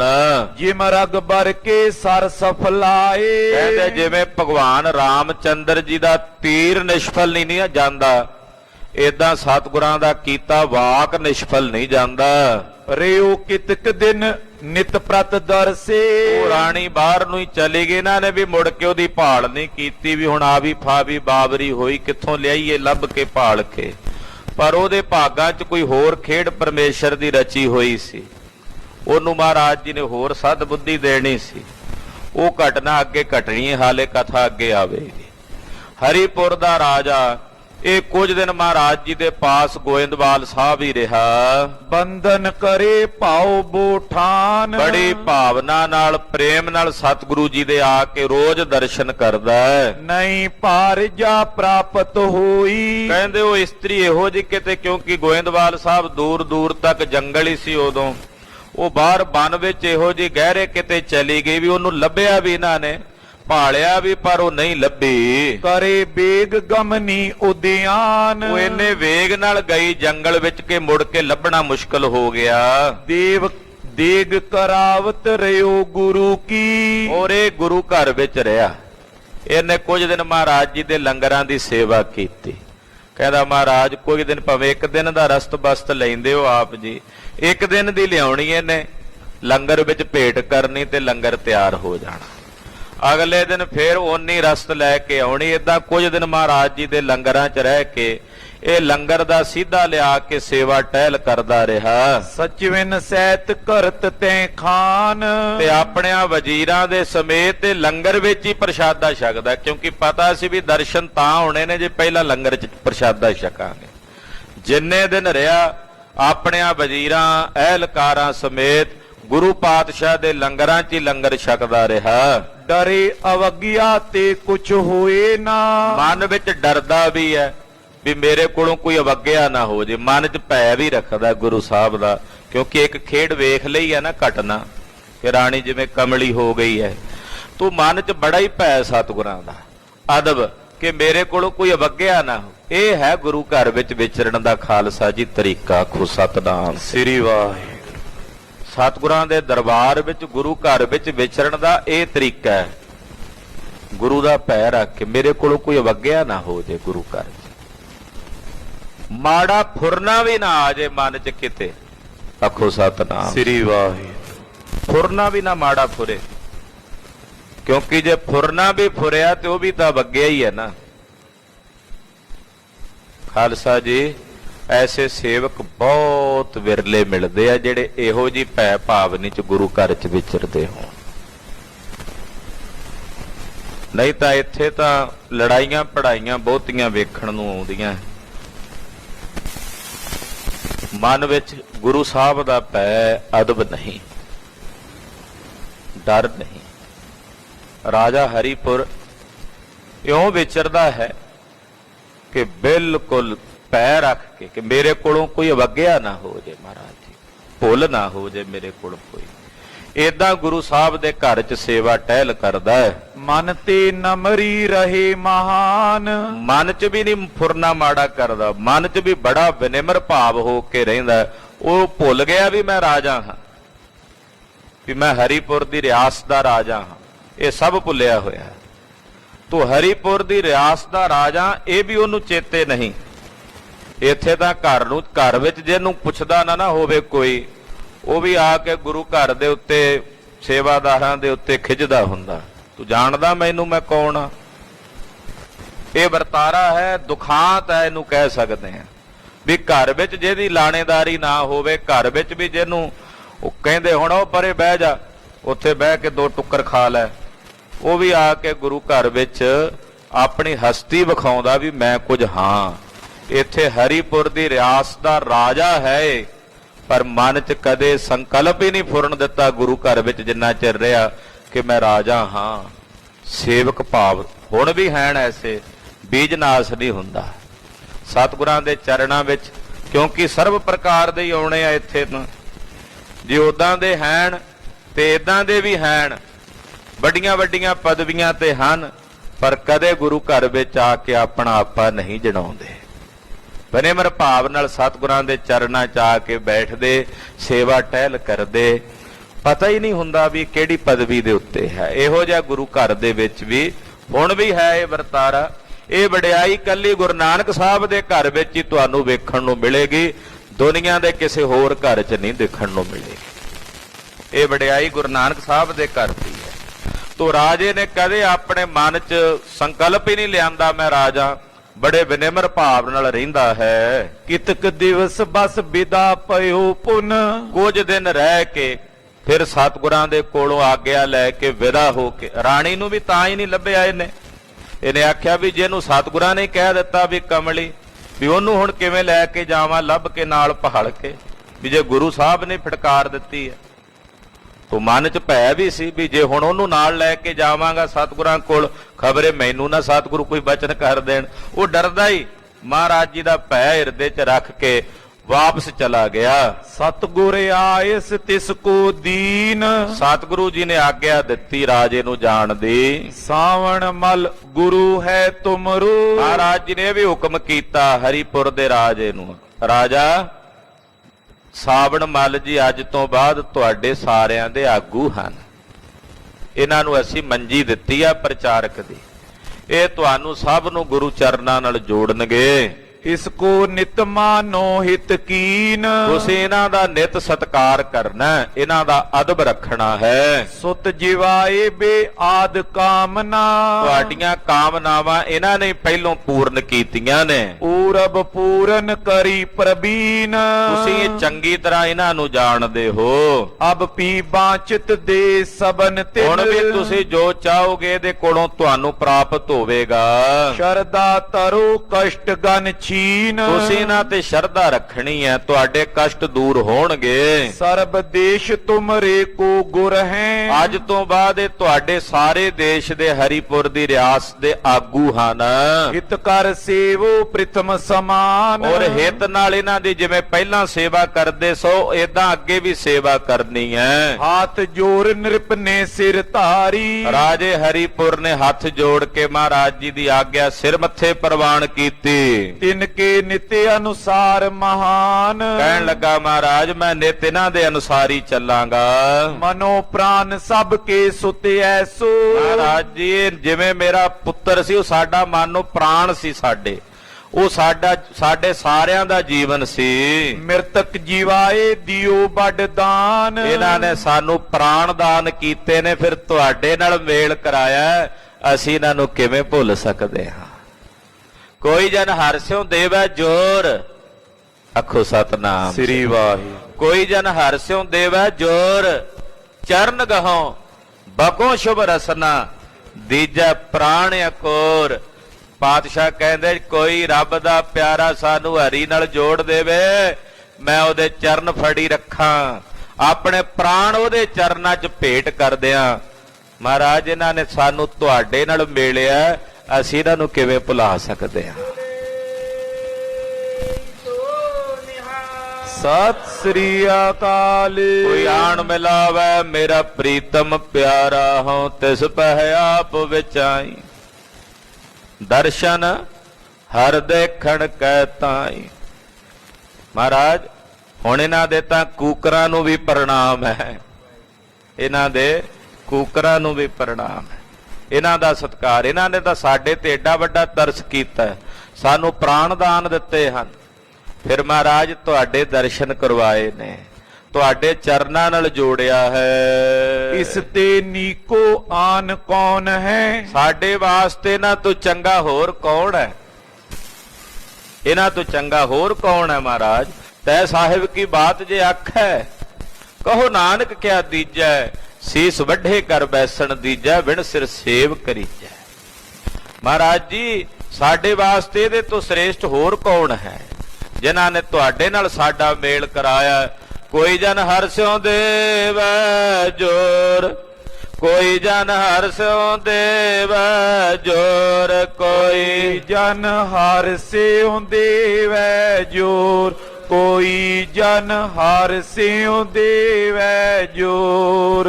ਕੋਈ ਜਨ ਹਰਿ ਦੇਵੈ ਜੋਰ, ਕੋਈ ਜਨ ਹਰਿ ਦੇਵੈ ਜੋਰ, ਕੋਈ ਜਨ ਹਰਿ ਸਿਉ ਦੇਵੈ ਜੋਰ, ਕੋਈ ਜਨ ਹਰਿ ਸਿਉ ਦੇਵੈ ਜੋਰ। ਚਰਨ ਗਹਾਂ ਬਕੋ ਸ਼ੁਭ ਰਸਨਾ, ਚਰਨ ਗਹਾਂ ਬਕੋ ਸ਼ੁਭ ਰਸਨਾ, ਚਰਨ ਗਹੋ ਬਕੂ ਸੁਭ ਰਸਨਾ, ਚਰਨ ਗਹੋ ਬਕੂ ਸੁਭ ਰਸਨਾ। ਦੀਜੈ ਪ੍ਰਾਨ ਅਕੋਰ, ਦੀਜੈ ਪ੍ਰਾਨ ਅਕੋਰ, ਦੀਜੈ ਪ੍ਰਾਨ ਅਕੋਰ, ਦੀਜੈ ਪ੍ਰਾਨ ਅਕੋਰ। ਮਹਾਰਾਜ ਜੀ ਇਹਨਾਂ ਤੋਂ ਸ੍ਰੇਸ਼ਟ ਹੋਰ ਕੌਣ ਹੋ ਸਕਦਾ ਸਾਡੇ ਵਾਸਤੇ? ਜਿਸ ਕਰ ਤੁਮਰੂ ਦਰਸ਼ਨ ਠਾਨ। ਮਹਾਰਾਜ ਜਿਨ੍ਹਾਂ ਕਰਕੇ ਤੁਹਾਡੇ ਦਰਸ਼ਨ ਹੋਏ ਹਨ, ਬਾਬਾ ਸਾਵਣ ਮੱਲ ਜੀ ਕਰਕੇ ਹੋਏ ਨੇ ਨਾ, ਇਹਨਾਂ ਕਰਕੇ ਤੁਹਾਡੇ ਦੀਦਾਰ ਹੋਏ ਹਨ। ਇਮ ਕੈ ਨ੍ਰਿਪ ਕੋ ਵਿਦਾ ਕਰਿਓ ਪ੍ਰਭ, ਇਹ ਤਾਂ ਸਦਾ ਹੀ ਸਾਡੇ ਸਿਰ ਦੇ ਸਾਹਿਬ ਹੋ ਗਏ ਨੇ। ਰਾਜੇ ਨੇ ਉਹ ਬੇਨਤੀ ਕੀਤੀ, ਗੁਰੂ ਚਰਨਾਂ 'ਚ ਪ੍ਰਣਾਮ ਕੀਤੀ, ਆਗਿਆ ਲੈ ਕੇ ਹਰੀਪੁਰ ਨੂੰ ਤੁਰ ਪਿਆ। ਗਿਓ ਹਰੀਪੁਰ ਆਪਣੇ ਦੇਸ਼, ਆਪਣੇ ਦੇਸ਼ ਹਰੀਪੁਰ ਨੂੰ ਵਾਪਸ ਚੱਲ ਪਿਆ। ਸਿਮਰਨ ਕਰਤ ਰਿਓ ਸ਼੍ਰੀ ਸਤਿਗੁਰ। ਜਿੰਨਾ ਚਿਰ ਰਿਹਾ ਸਰੀਰ ਵਿੱਚ ਹਰੀਪੁਰ ਦਾ ਰਾਜਾ ਸਤਿਗੁਰੂ ਗੁਰੂ ਅਮਰਦਾਸ ਸਾਹਿਬ ਦਾ ਸਿਮਰਨ ਕਰਦਾ ਰਿਹਾ। ਵਾਹਿਗੁਰੂ ਵਾਹਿਗੁਰੂ ਇਉਂ ਸਤਿਗੁਰਾਂ ਦਾ ਸਿਮਰਨ ਕਰਦਾ ਰਿਹਾ। ਸਾਵਣ ਮਲ ਕੋ ਪੂਜ ਵਿਸ਼ੇਸ਼, ਬਾਬਾ ਸਾਵਣ ਮੱਲ ਜੀ ਇਸੇ ਇਲਾਕੇ 'ਚ ਹੀ ਰਹੇ ਫਿਰ ਜ਼ਿਆਦਾ, ਤੇ ਬੜੀ ਪੂਜਾ ਉਹਨਾਂ ਦੀ ਕਰਨੀ। ਬਾਬਾ ਸਾਵਣ ਮੱਲ ਜੀ ਦਾ ਬੜਾ ਹੀ ਸਤਿਕਾਰ ਰਾਜੇ ਨੇ ਕਰਨਾ।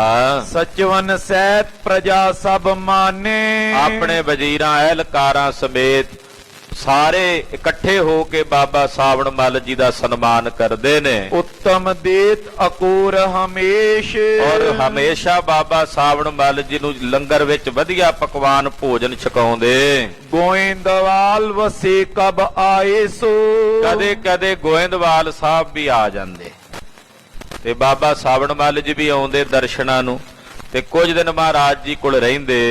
ਕਬੂ ਜਾਏ ਸਮੀਪ ਨਰੇਸ਼, ਤੇ ਬਾਬਾ ਸਾਵਣ ਮੱਲ ਜੀ ਉਹ ਆਉਂਦੇ ਜਾਂਦੇ ਰਹਿੰਦੇ। ਰਾਜਾ ਕੁਝ ਵੇਰੀ ਰਾਜਾ ਵੀ ਆਇਆ, ਤਾਂ ਬਾਬਾ ਸਾਵਣ ਮੱਲ ਜੀ 2-4 ਮਹੀਨਿਆਂ ਬਾਅਦ ਉਹਨਾਂ ਨੇ ਆਉਣਾ, ਕੋਈ ਦਿਨ ਗੋਇੰਦਵਾਲ ਸਾਹਿਬ ਰਹਿਣਾ, ਫਿਰ ਰਾਜੇ ਹਰੀਪੁਰ ਕੋਲ ਵਾਪਸ ਚਲੇ ਜਾਣਾ।